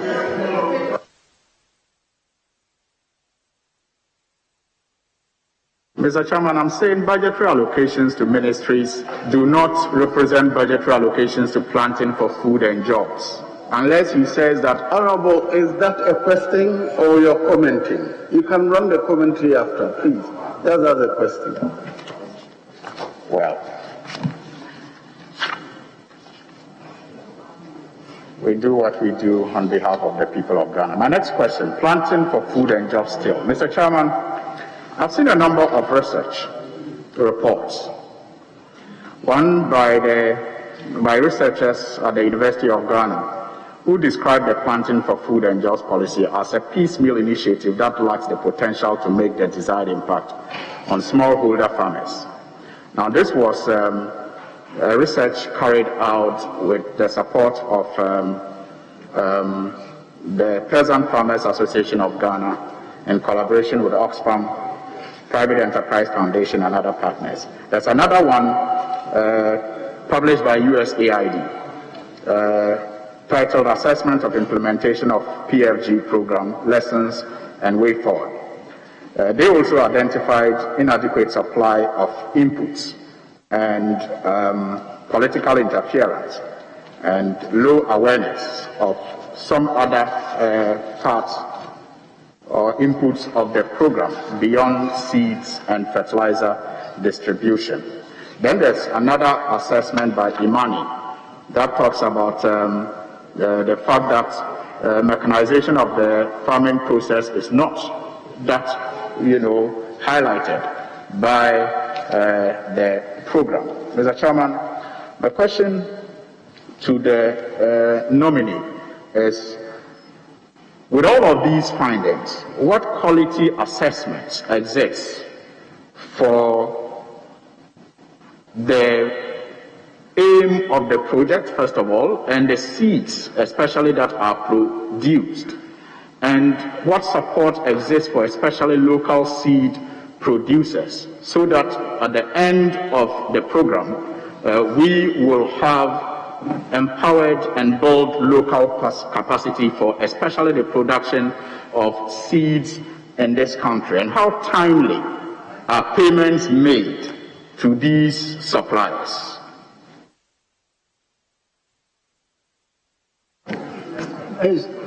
Honorable Chairman, I'm still very confused because he's gone on and on and on. I don't know specifically what he was. Which one did you hear? I didn't get any.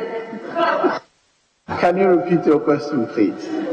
So, Mr. Chairman, I made references to research findings that have identified shortfalls in the planting for food programs. And I want to find out from the minister. Those shortfalls include seed production challenges. It includes awareness in some of the programs, models. Those research findings have also talked about late supply of some of these inputs. And I'm asking the minister what quality assessment programs are in place to ensure that these shortfalls identified by researchers are addressed, especially in relation to seed growers, local seed growers, the capacity building for local seed growers, and how timely are payments made to especially suppliers under this project? That's the question.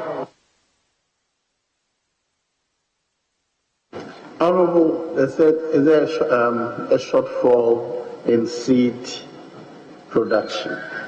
Do you pay them timely, those who produce the seeds? Which one was the third one? So that it will be easier and quicker. Yes, Mr. Honorable Chairman, he's been very selective.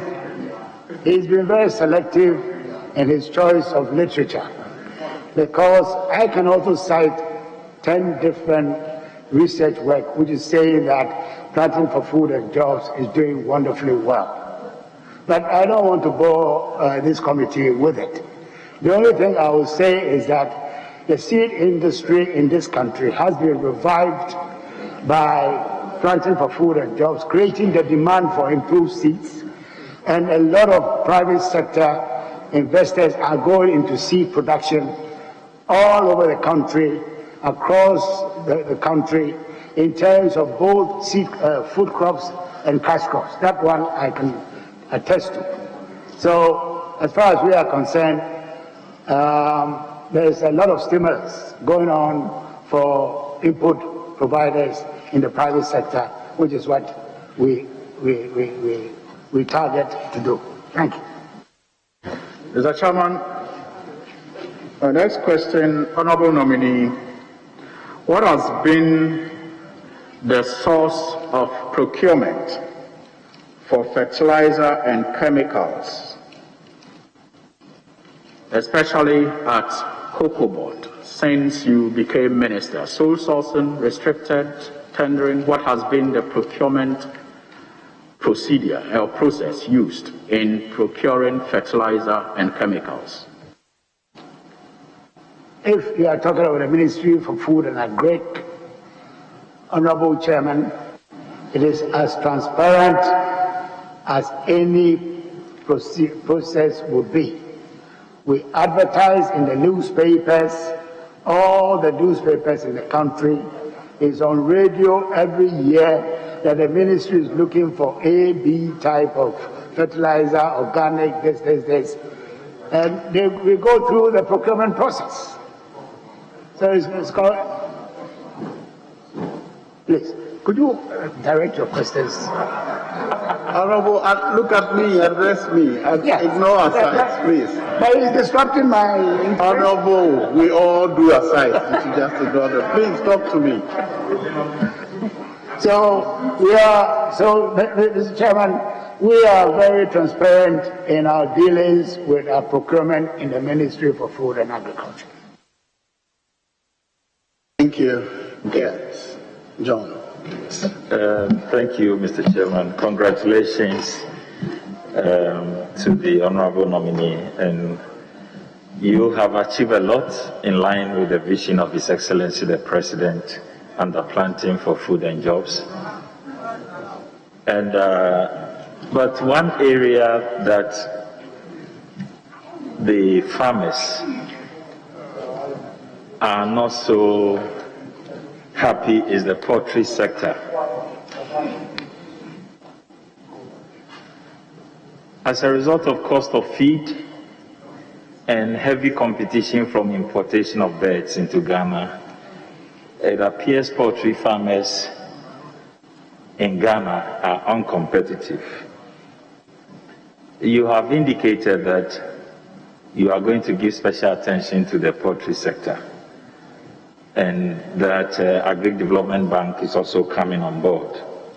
I want to find out, is there a way, as a way of doing something differently, is there a way we can use the Ghana Commodity Exchange to provide an offtake arrangement with these poultry farmers to help them to become more competitive on the market? Thank you. Honorable Chairman, yes, there is a role, as you know, that the basic ingredient for poultry farming is to do with feed. Feed can take up to 80% of the cost of production. And the feed elements are to do with soya and maize. The two are already on the Ghana Commodity Exchange list.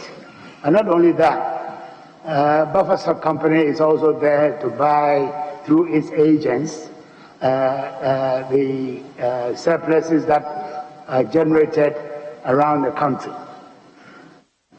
In fact, this pilot scheme that I mentioned, I said that poultry farming, we are doing a pilot scheme involving about 200 small poultry farmers, which we will extend. It brings together the maize and the soya producers. It brings together the processors, soya meal milling processors and maize meal milling processors. It brings together feed producers and also the poultry farmers, and beyond that, along the value chain, also the slaughtering houses and the retail shop owners. So all the five are linked in a chain that it goes from A to B to C to D and so on. And we've done the first experiment, the pilot, as I mentioned, and it seems to be working. So the next step is to increase the number of participating smallholder farmers to from 200 to maybe 1,000. I'm yet to check with the project manager on this.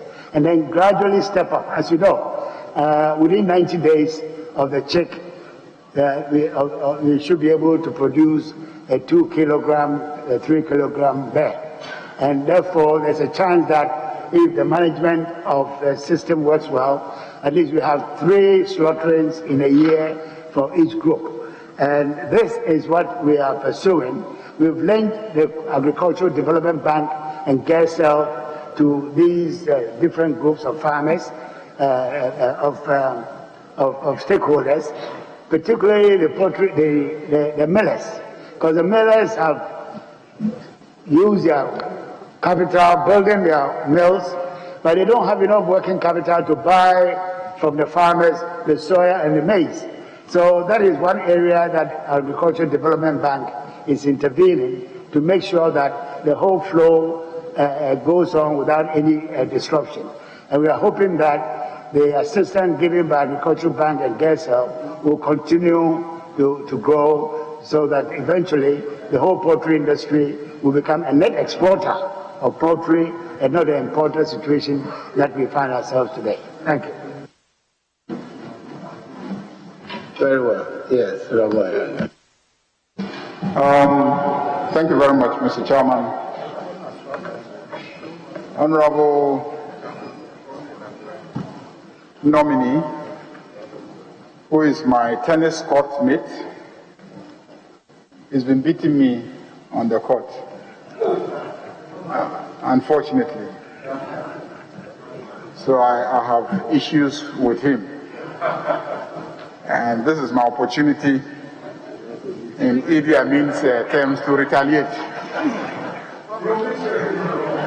After this, when you meet me on the court, you can do whatever you want to do. But let's get back to cocoa. Honorable colleague, Member of Parliament, and Minister, outgoing Minister, and looking forward to coming back. Now, the data, International Cocoa Organization.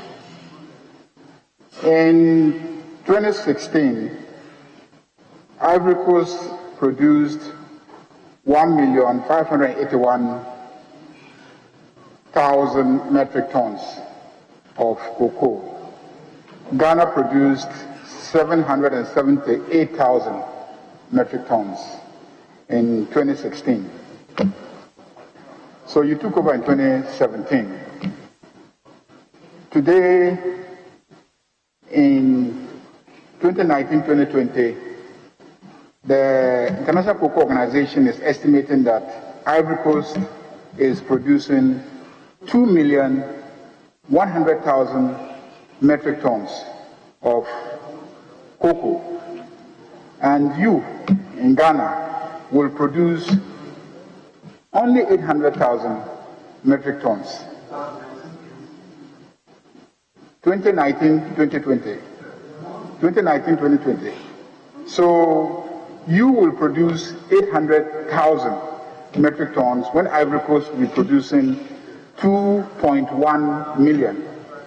It means that between 2016 and 2020, your colleague in Ivory Coast has increased production by about 600,000 metric tons. And you would have increased production by just 20,000 metric tons. So 600,000 metric tons across the border, and you have increased production by just 20,000 metric tons. How do you assess yourself in the light of these figures? Thank you. Honorable Chairman, yes, it is true that Honorable Ayaga sometimes runs away from me on the tennis court, but that will not deter me from giving him a proper answer to his question, which is a very interesting question. So, Mr. Chairman, yes, the trends that are being painted in the two countries are a true reflection of what is happening. But we have to go behind the veil to see the factors driving these performances. In the case of Cote d'Ivoire, they've gone into areas that traditionally were not producing in the forest, semi-forest areas, and have expanded very rapidly with inflows of labor from neighboring countries, Guinea, Burkina Faso, and so on. In the case of Ghana, and so their stock of cocoa trees are fairly new, young trees, yielding disease resistant as any young being will be. In the case of Ghana, we are lumbered with aging plantations which are heavily diseased, led by the dreadful CVVS, which is the virus cocoa illness, which in the heart of the industry in the Western North, as I mentioned, had really driven a knife through the heart there, and production has been reduced by half in a matter of 2-3 years. And this situation, the disease spreading across even to parts of Ghana and Eastern region, is due to the way the disease was managed when it rose its ugly head. That was when decisive action should have been taken around 2012, 2011, 2013. Unfortunately, the method that they used, the government at the time used, did not help. They were asking farmers to cut the trees without giving them any financial assistance to compensate them for the 3-4 years that they had to wait with the new seedlings that were being supplied. So by the time we took over, the disease had really spread beyond the immediate environs of Western North to parts of Western region, Central region, Eastern region, and even Ashanti region. So we are really battling with a situation where even after the reintroduction of grants to farmers, at the moment, especially in Western region, we are given grants, 3-year yearly grants, to not only the farmers themselves, but also to the landowners, because otherwise they would disinherit the tenant farmers who are working on their farms. So this has been in place for 2 years, and now the effects on the farmers volunteering to take out these infested trees is beginning to work, because more and more droves of farmers are now joining the program voluntarily, and we have all these teams of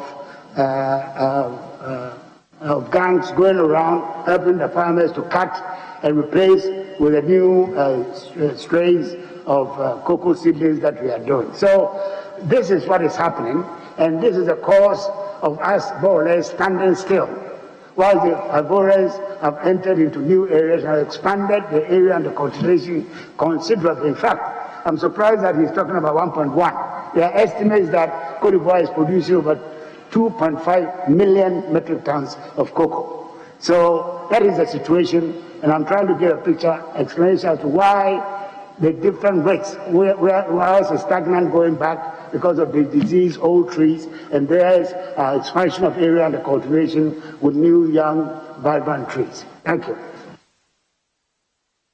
Yes. So, Honorable Omni, if I got you right, are you suggesting that the AFDB facility, which you procured, is likely to assist in addressing these challenges in the industry by way of rehabilitation and creates a new environment for our farmers to get a better yield? Absolutely, Honorable Chairman. It means that this, we've been negotiating for this loan for about 2-3 years, and it's only last year that it was finally approved. We are yet to draw down the first tranche, but it's definitely going to accelerate the process of cutting out these trees and expanding our rejuvenating our old cocoa areas by replanting with high-yielding, early maturing trees, which will boost Ghana's production in the medium term. Thank you. Yeah, so you are correcting my figures. You are saying that the Ivorian estimate is actually 2.5 million. 2.5 million. So that just buttresses my point that they increased by about 1 million, and then you increased by 20,000 tons. Now, you are attributing almost every reason why this is happening to cocoa disease. Don't you think that the key difference is in the liberalization on the Ivorian side and the continuing state control of production and marketing on the Ghanaian side, resulting into inefficiency in input, cost and other factors, and the monopoly that the state is exercising over the marketing means that it is only the resources that the state is able to mobilize that gets injected into the cocoa industry. Whereas the liberalized side, the liberalized program of the Ivorian side, is pushing a lot of people into investing in cocoa production, which is exponentially seen to this expansion that we are seeing in it. So are you willing to really reconsider this state control and monopoly of inputting into cocoa production and the marketing of cocoa produce and the monopoly in the export of cocoa products in cocoa beans in Ghana? Thank you. Honorable Chair, I think Honorable Ayarga is asking all the right questions. And it has an underlying philosophical implication as to whether state control of private sector control is the best. This argument can go on forever. But I want to assure him that the system that we have today was actually started in 1947, not yesterday. And it has served us very well indeed. We are just going through a transit period. We were the dominant force in world cocoa production for more than a century and a half. I would want to remind him. It's only the last 20 years or so that Ivory Coast has taken over from us. So we shouldn't despair. At the peak of it in the beginning of the 1990s, Ghana and other African countries came under very heavy fire from the World Bank, from these Washington institutions to liberalize. The best we did was to liberalize the local internal marketing, and we left the core function to the state. And I think those who resisted then did a very good job, because in as much as we are looking at production and saying the system is better than this, there are a lot of problems with our Ivorian system, huge problems that are emerging. And given another 10 years or so, when things mature, we will see which system. But at least in our case, we have decades and decades of experience and have some of the best personnel, technical people managing our industry, from research through marketing and so on. And these are very dedicated people who, by world standards, and compare with any in the world. And I think that we should take comfort in that and not look at the temporal, short-term performance of production to change our system. Thank you. A follow-up question on that one, sir. No, follow-up question, sir. No, please. A follow-up question, please. Just go ahead. The last time you appeared before us, I asked you a question about cotton production. Cotton production and what? Oh. Chair, since he's moving into cotton, Chair, with your leave, since he's going into cotton, may I ask the nominee, would you say that the aspects of the state control, would you say that the aspect of state control in the cocoa sector has resulted in high quality of Ghana's cocoa as compared to Cote d'Ivoire? Because we were talking about experienced hands and way we ensure quality control and all that. I am saying that, the metaphor my colleague was trying to create in terms of the yield and all that, and your emphasis on quality, is it your case that as a result of the state control of aspects of the value chain is what has led to continuously Ghana's cocoa being of the highest quality? Yes, indeed. Honorable Chairman, Ghana is reputed to have by far the best quality cocoa beans in the world. And in fact, the manufacturers of chocolate and other big processors abroad would take just a little bit of Ghana cocoa and mix it with Indonesian and other origins to bring it up to the level. This is why Ghana cocoa has historically had this premium on the terminal market of sometimes as high as 300 pounds per ton. And you are right, the Deputy Leader, to say that this has been possible because of the control, the central control that we have, and ensuring quality assurance and so on in the industry. Thank you. Okay. I was going to do a follow-up on the same cocoa liberalization debate. It's a very important debate, Mr. Chairman. No, it's a follow-up. Chairman admitted follow-up.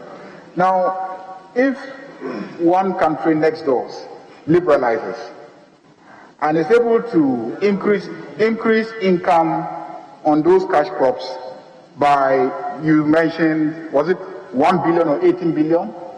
I mean 8 billion or 18 billion. Was it 18 billion is what comes to Ivory Coast through liberalization of the tree crop sector. And we get how much? 2 billion. 2.5 billion. Okay? That's in terms of income to the country, whether it's coming to government or private sector or it's being shared with international investors or whatever. Then production increases. One side is producing, 2.5 million metric tons, and the other side is producing 800,000 metric tons. 800,000 metric tons. I mean, how can you say, because you are ideologically opposed to liberalization, this stark evidence of progress generated by liberalization is a problem? And how can the quality of cocoa production be tied to state control? It is a function of agronomic practices and supervision and the quality of seeds and fertilizer and etc., which the state could still supervise and control, even if it is being done by private sectors through your various regulatory institutions, Crop Research Institute, the Fertilizer Committee, and all those other bodies.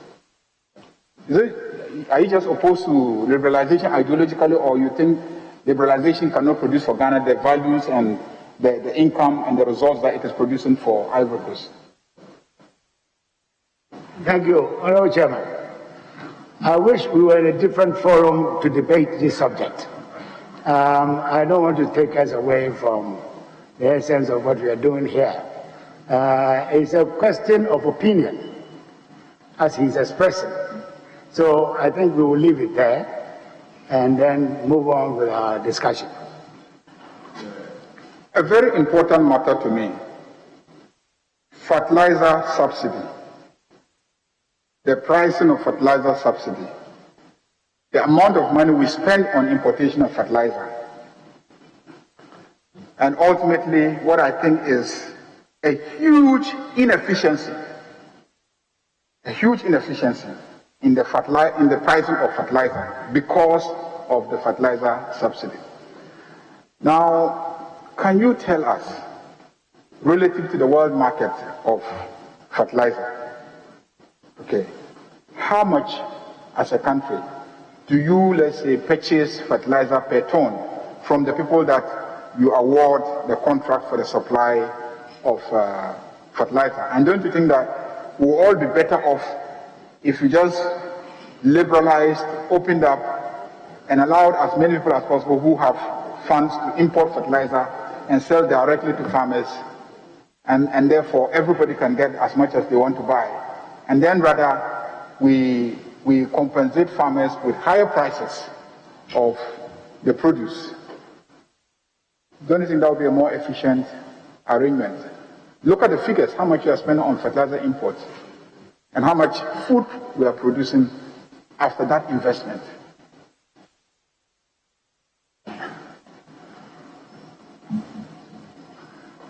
Honorable Chairman, I don't think that Honorable Ayaga wants to pursue me for a debate. The fact of the matter is that if you talk about the amount of money government spends on fertilizer and seeds, the quantity of food produced, and you put a figure on it, it is a very lucrative business for the government to invest in agriculture. if you take maize and the others, in the first year, where we have the full figures for 2017 and 2018, government invested something like 600 million, for instance, in 2018, 600 million. No, let's take 2019, 851 million cities. Now, the amount of food produced in terms of the grains, the direct effect, we are talking about the farm gate income of 1.8 billion cedis to the participating farmers. There couldn't be any better business than that.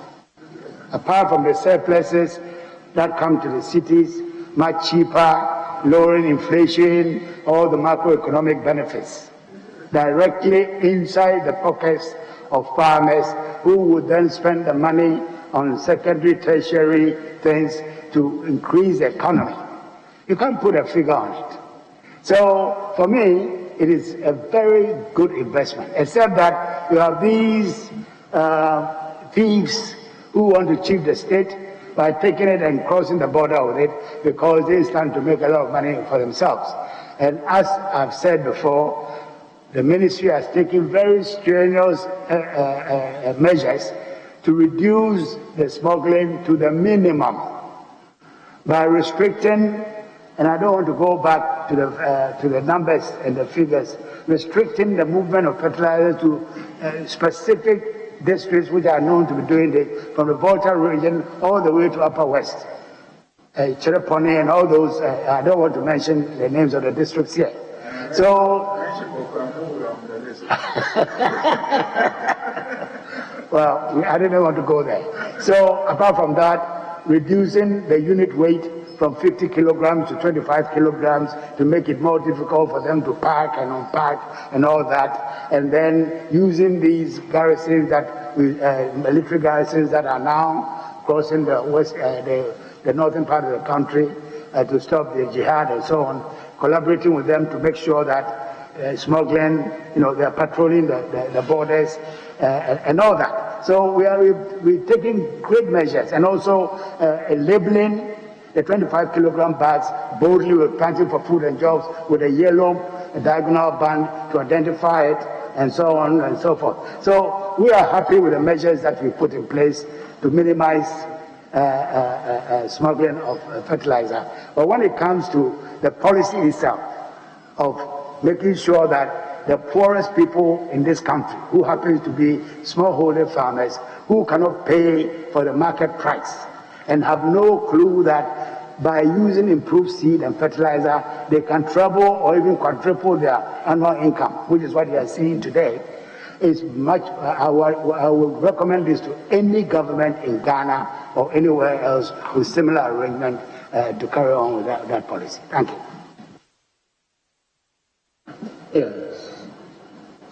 Yes, most grateful, Mr. Chairman. Mr. Chairman, I would like to raise the matter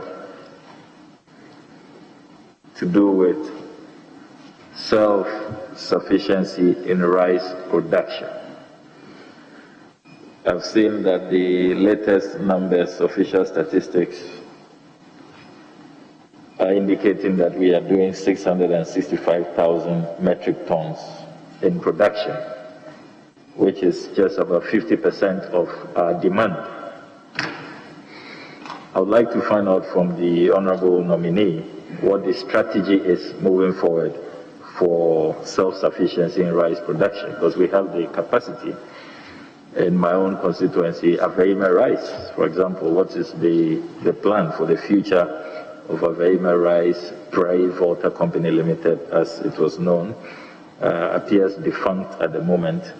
But all across this country, from the Volta region all the way to the northern regions, we have capacity to be self-sufficient in rice production. I want to find out from the Honorable Nominee what the strategy is moving forward. And do we have any timelines as to by what period Ghana can be self-sufficient in rice production? I think, Honorable Chairman, I have already put my neck on line.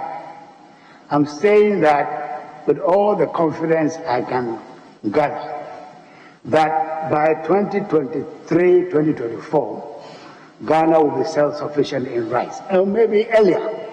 And I'm saying this with a quantity of improved rice seed, agro seed, that we've been distributing to these farmers in my 4 years, past 4 years as the Minister for Food and Agriculture. I have the statistics here to give, and I don't want to bore you, but let me give you a few of them. The quantity of seeds that we supplied of rice seeds, agro seed, for PFJ was 1,698 metric tons in 2017. By 2020, that figure last year, we distributed 8,500. Just from 1,600, roughly 1,700, we have distributed 8,500. And these are high-yielding seeds that we have distributed not only to the traditional areas in the northern savannah, but also to the valleys of the forest region, which are endowed with a lot of water suitable for rice cultivation. That the preparedness of the farmers to actually accept this new rice strain.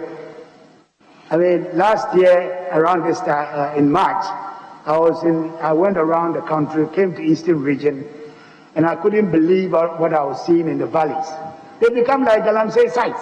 Young men and women pouring into these areas, growing rice, because the farm is so profitable that the uptake, they just even couldn't wait for Ministry of Agriculture to bring them the seeds. They were using, some of them were using traditional local seeds to plant. And you could see the difference between the agro seed and that. So we know that this will continue. We will continue to provide them more and more of these seeds. And with that, the yield are much higher. So we know that by 2023-2024, in terms of actual production of paddy rice, we would reach the mark. The biggest constraint of all that is to do with milling capacity. Honorable Chair, milling capacity, we estimate Ghana has a milling capacity of only 400,000 metric tons.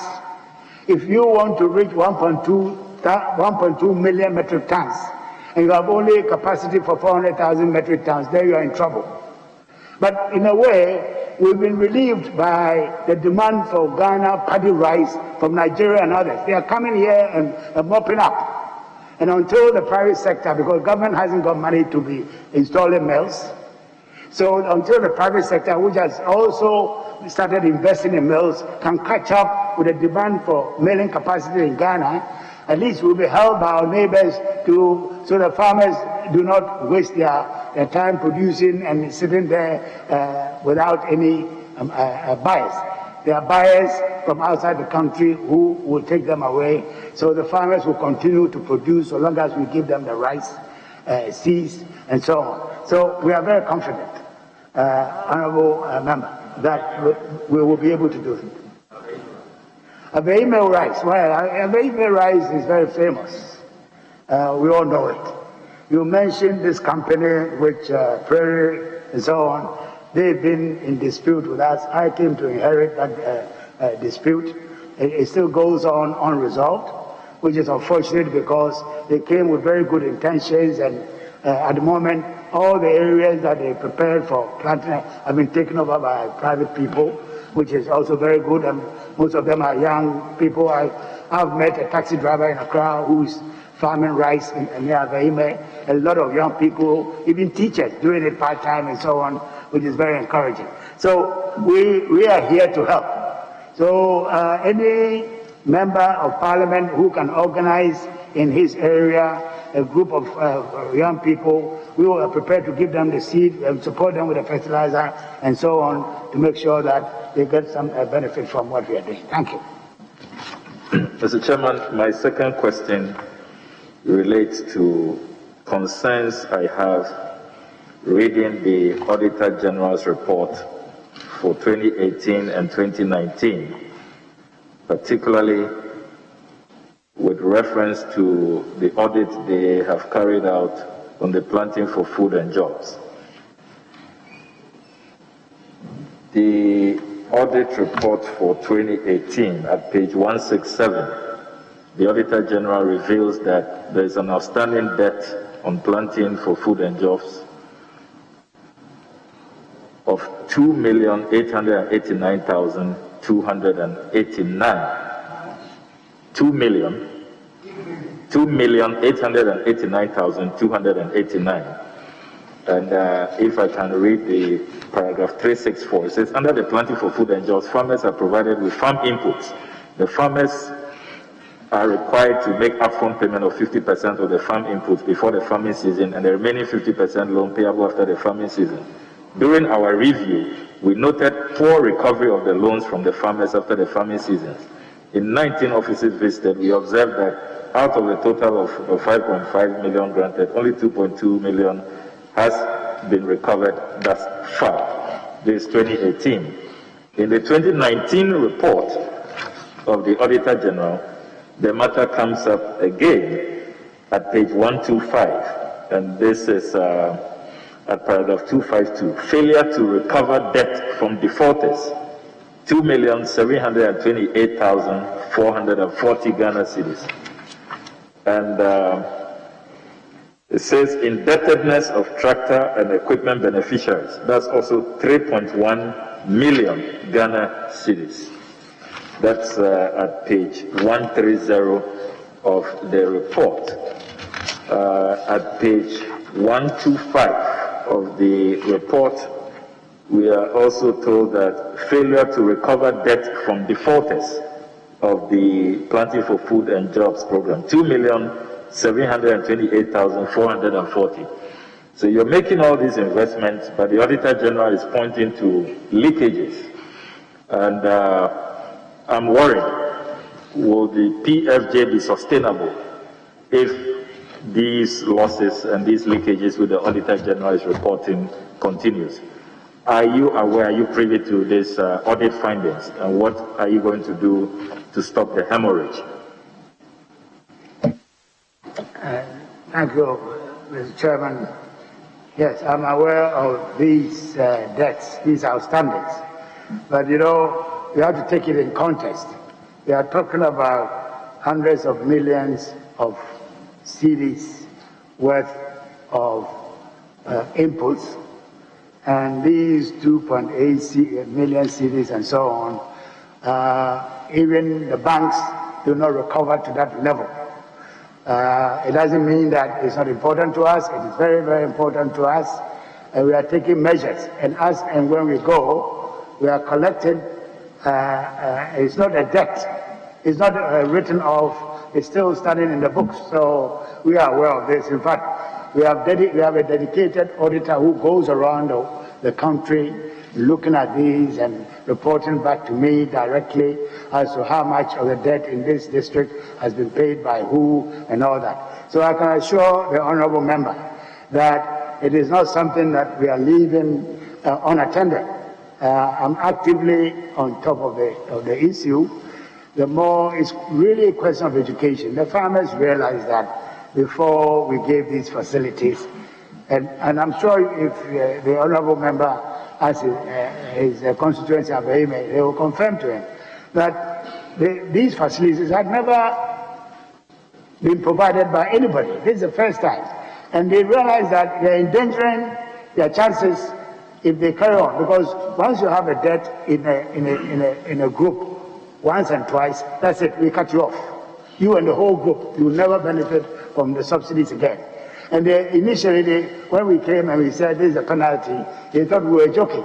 But we put that into practice, and that's making people pay, because if you look at the percentage, these figures that you've mentioned, 2.8, 2.7, 3.1, 2.7, and yet I'm talking about an increase from 414 million for seed and fertilizer to all the way to 954 million.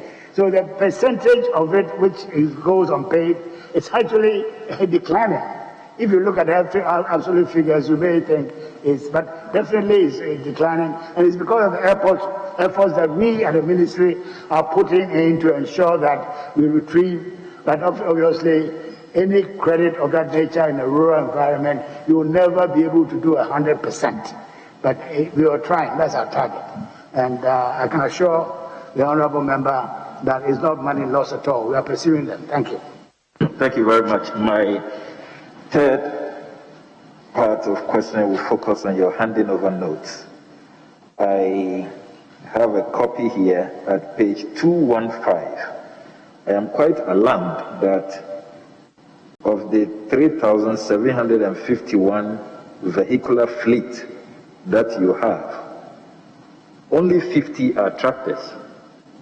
That's your own writing. I can read it if you want me to refresh your memory. Paragraph 14.2, page 215. Inventory of assets and properties of the government. The Ministry of Food and Agriculture's total vehicular fleet of 3,751, consisting of 701 vehicles, 3,000 motorbikes, and 50 tractors and equipment for its operations. This is 50 tractors and equipment, less than even a quarter of the 260 districts we have in Ghana. I would have thought that tractors and equipment will rather be more than the vehicles and motorbikes. I can understand that, especially the extension officers who need motorbikes. But only 50 tractors for the whole Ministry of Food and Agriculture? Is this figure accurate, and exactly what is going on?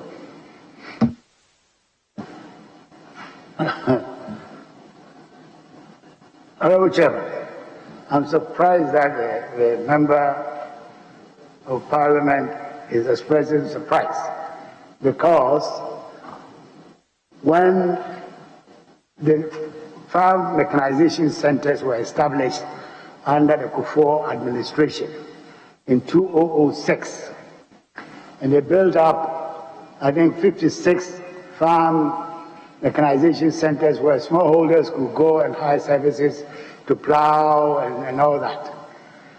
In the subsequent years, 8 years, almost all of them came to a standstill because of lack of maintenance, spare parts, mismanagement, and so on. So when we came on board, there was virtually no farm mechanization centers really working. And that's the reason that we have only 50. Or even 50, I'm surprised, rather than in the reverse. I thought there would be no tractors. But we have restarted the program of farm mechanization centers with what we have received from Brazil so far, where we've given 52 local government authorities a core number of tractors and other things. We are going to add to it those who perform well. And then we've given another 100 and something to farmer groups that we've organized around the country. And then, of course, private sector people, commercial farmers, and so on, have also received them. The government of Akufo-Addo decided that to encourage mechanization, we are going to subsidize farm machinery, imported farm machinery, by 40%. So a tractor and a plow and others which should have cost over 230 cities were being sold to farmers. The big Honorable Minister, let your record be clean. 230 cities? 230,000. Very well. Yes. You are going to be very interested if it was only 230. Okay. So, and with 145,000, you could have the whole set for the same amount. So we are re-establishing, and as I mentioned, the Brazilian facility, the last tranche is coming by the end of the first quarter. This quarter, the second quarter, we should start receiving them. And we intend to use these to establish more farm mechanization centers. Thank you. Thank you, Mr. Chairman. Thank you very much. I hope that the honorable nominee will That's my follow-up on the third question on handing over notes. Follow-up from this answer. Follow-up on handing over notes. I said that my follow-up on the answer, not notes. Please ask the question. The nominee is assuring us that he will address this alarming situation of only 50 tractors that the ministry can boast of at the moment in 260 districts. Can the nominee give us some timelines? You have said that you would work hard at it, but can we have some timelines? Some timelines and some numbers. Say by end of 2021, what will this increase to? Some specific numbers, if we can have that assurance. Sorry, I don't have those figures with me, but I know that we are going to have a big infusion of farm machinery. $150 million from Exim Bank of India, and we are going to have this 33 or is it 34 million last tranche from Brazil. That's quite an infusion in 1 year to have.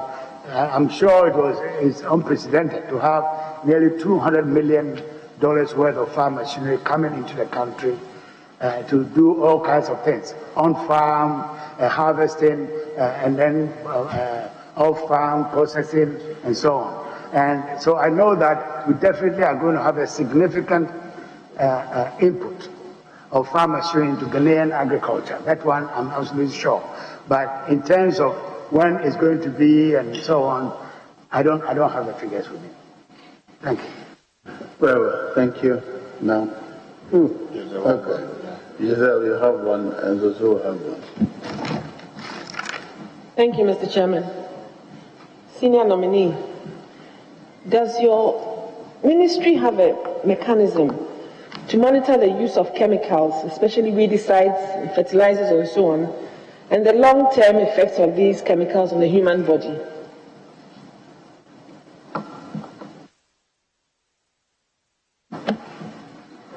Thank you, Honorable Chairman. Yes, we have a division, actually it should be an authority, and we are working towards it, called the Plant Protection, PPRSD, Plant Protection, whatever it is. And they are the ones who are in charge by law in monitoring chemicals, in issuing permits for all plant materials coming into the country or going out of the country, the fertilizers, their effectiveness, the seeds, and so on. So it's a whole department with highly specialized staff who are there. It's just like the Food and Drug Board and the others, Standard Board and so on. They are there specifically for plant and animal life.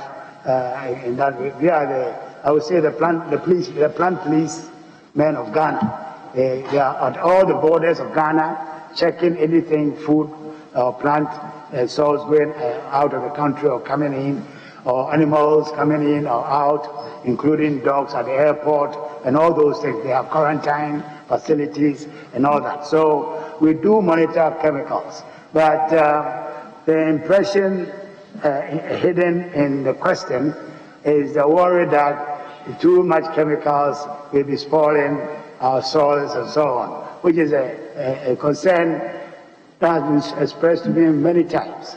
But we shouldn't forget that Ghana has one of the least application of chemical fertilizers in the world. And that's one of our problems, that we are not applying enough chemicals to boost our production, our productivity. So when we came into office, the average per hectare of fertilizer application in Ghana was only 8 kilograms per hectare, compared to the world average of 130 kilograms per hectare, and China of nearly 300 kilograms per hectare. So even the West African ECOWAS in 2007, the heads of state adopted a resolution that our target for West Africa is to raise our application of fertilizer to 50 kilograms per hectare. Since we came in, we've managed to increase the per hectare application from 8 kilograms per hectare to last year 20 kilograms per hectare, which is still less than half of the ECOWAS heads of state standard. So we are very far away from polluting the soils and environment with fertilizers. And I can assure the honorable member that we are keeping an eye through the monitoring of PPRSD to ensure that we don't exceed the levels which will harm our environment and the food intake. Thank you. I'm sorry, Chairman. I have another We question. agreed on one each, didn't we? That's what we agreed with the leaders. Honorable Johnson, please. Chairman, it's a follow-up question, please. I hope you have enough manpower in that department, though. My other question is, who controls the proliferation of hydroponic systems? Who controls the proliferation of hydroponic systems? Hydroponics. Hydroponics.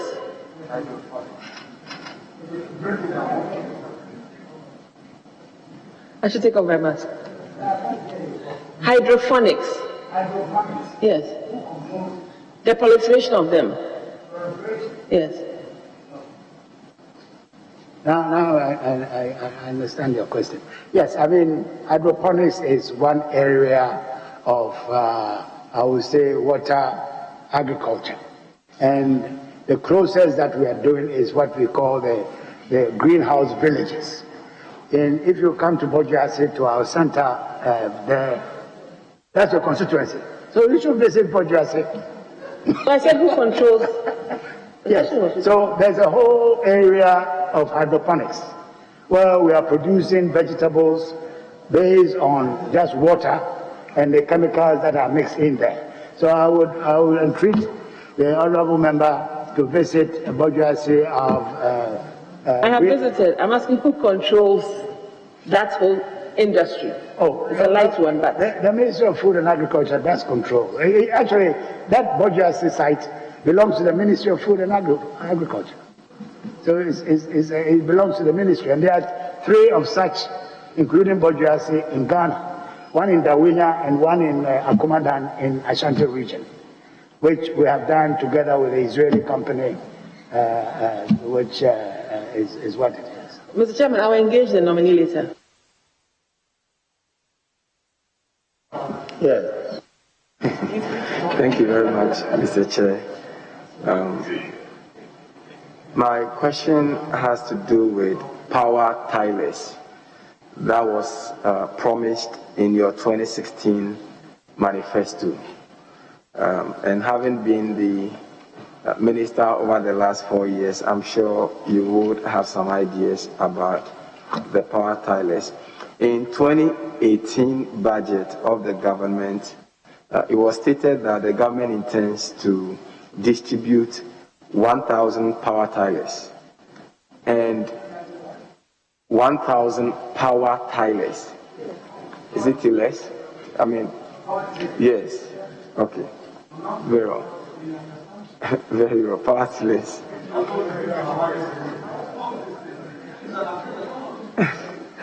And then in the 2020 budget, government indicated that it had imported the 1,000 power tillers.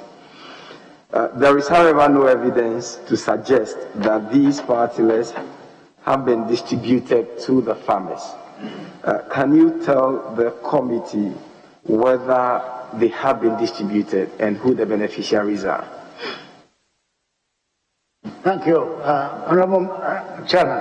Yes, indeed. We imported these power tillers from Brazil, and specifically power tillers because we wanted farm machinery technology which would be suitable to smallholder agriculture, not these huge tractors that are beyond their means and even for hiring. So yes, we brought the 1,000 power tillers in. We've distributed all of them, except for a few. We invited Mr. Chairman, Honorable Chairman, to our site.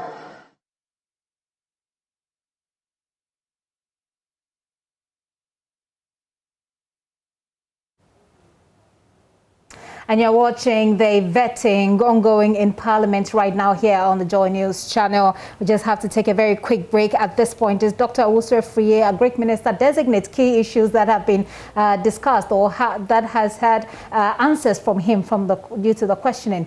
Of course, planting for food and jobs, the employment that it has created or not, cocoa production, mechanization of Ghana's agricultural space or industry, smuggling of fertilizers and tomato production. We'll be right back after these messages. Do stay with us.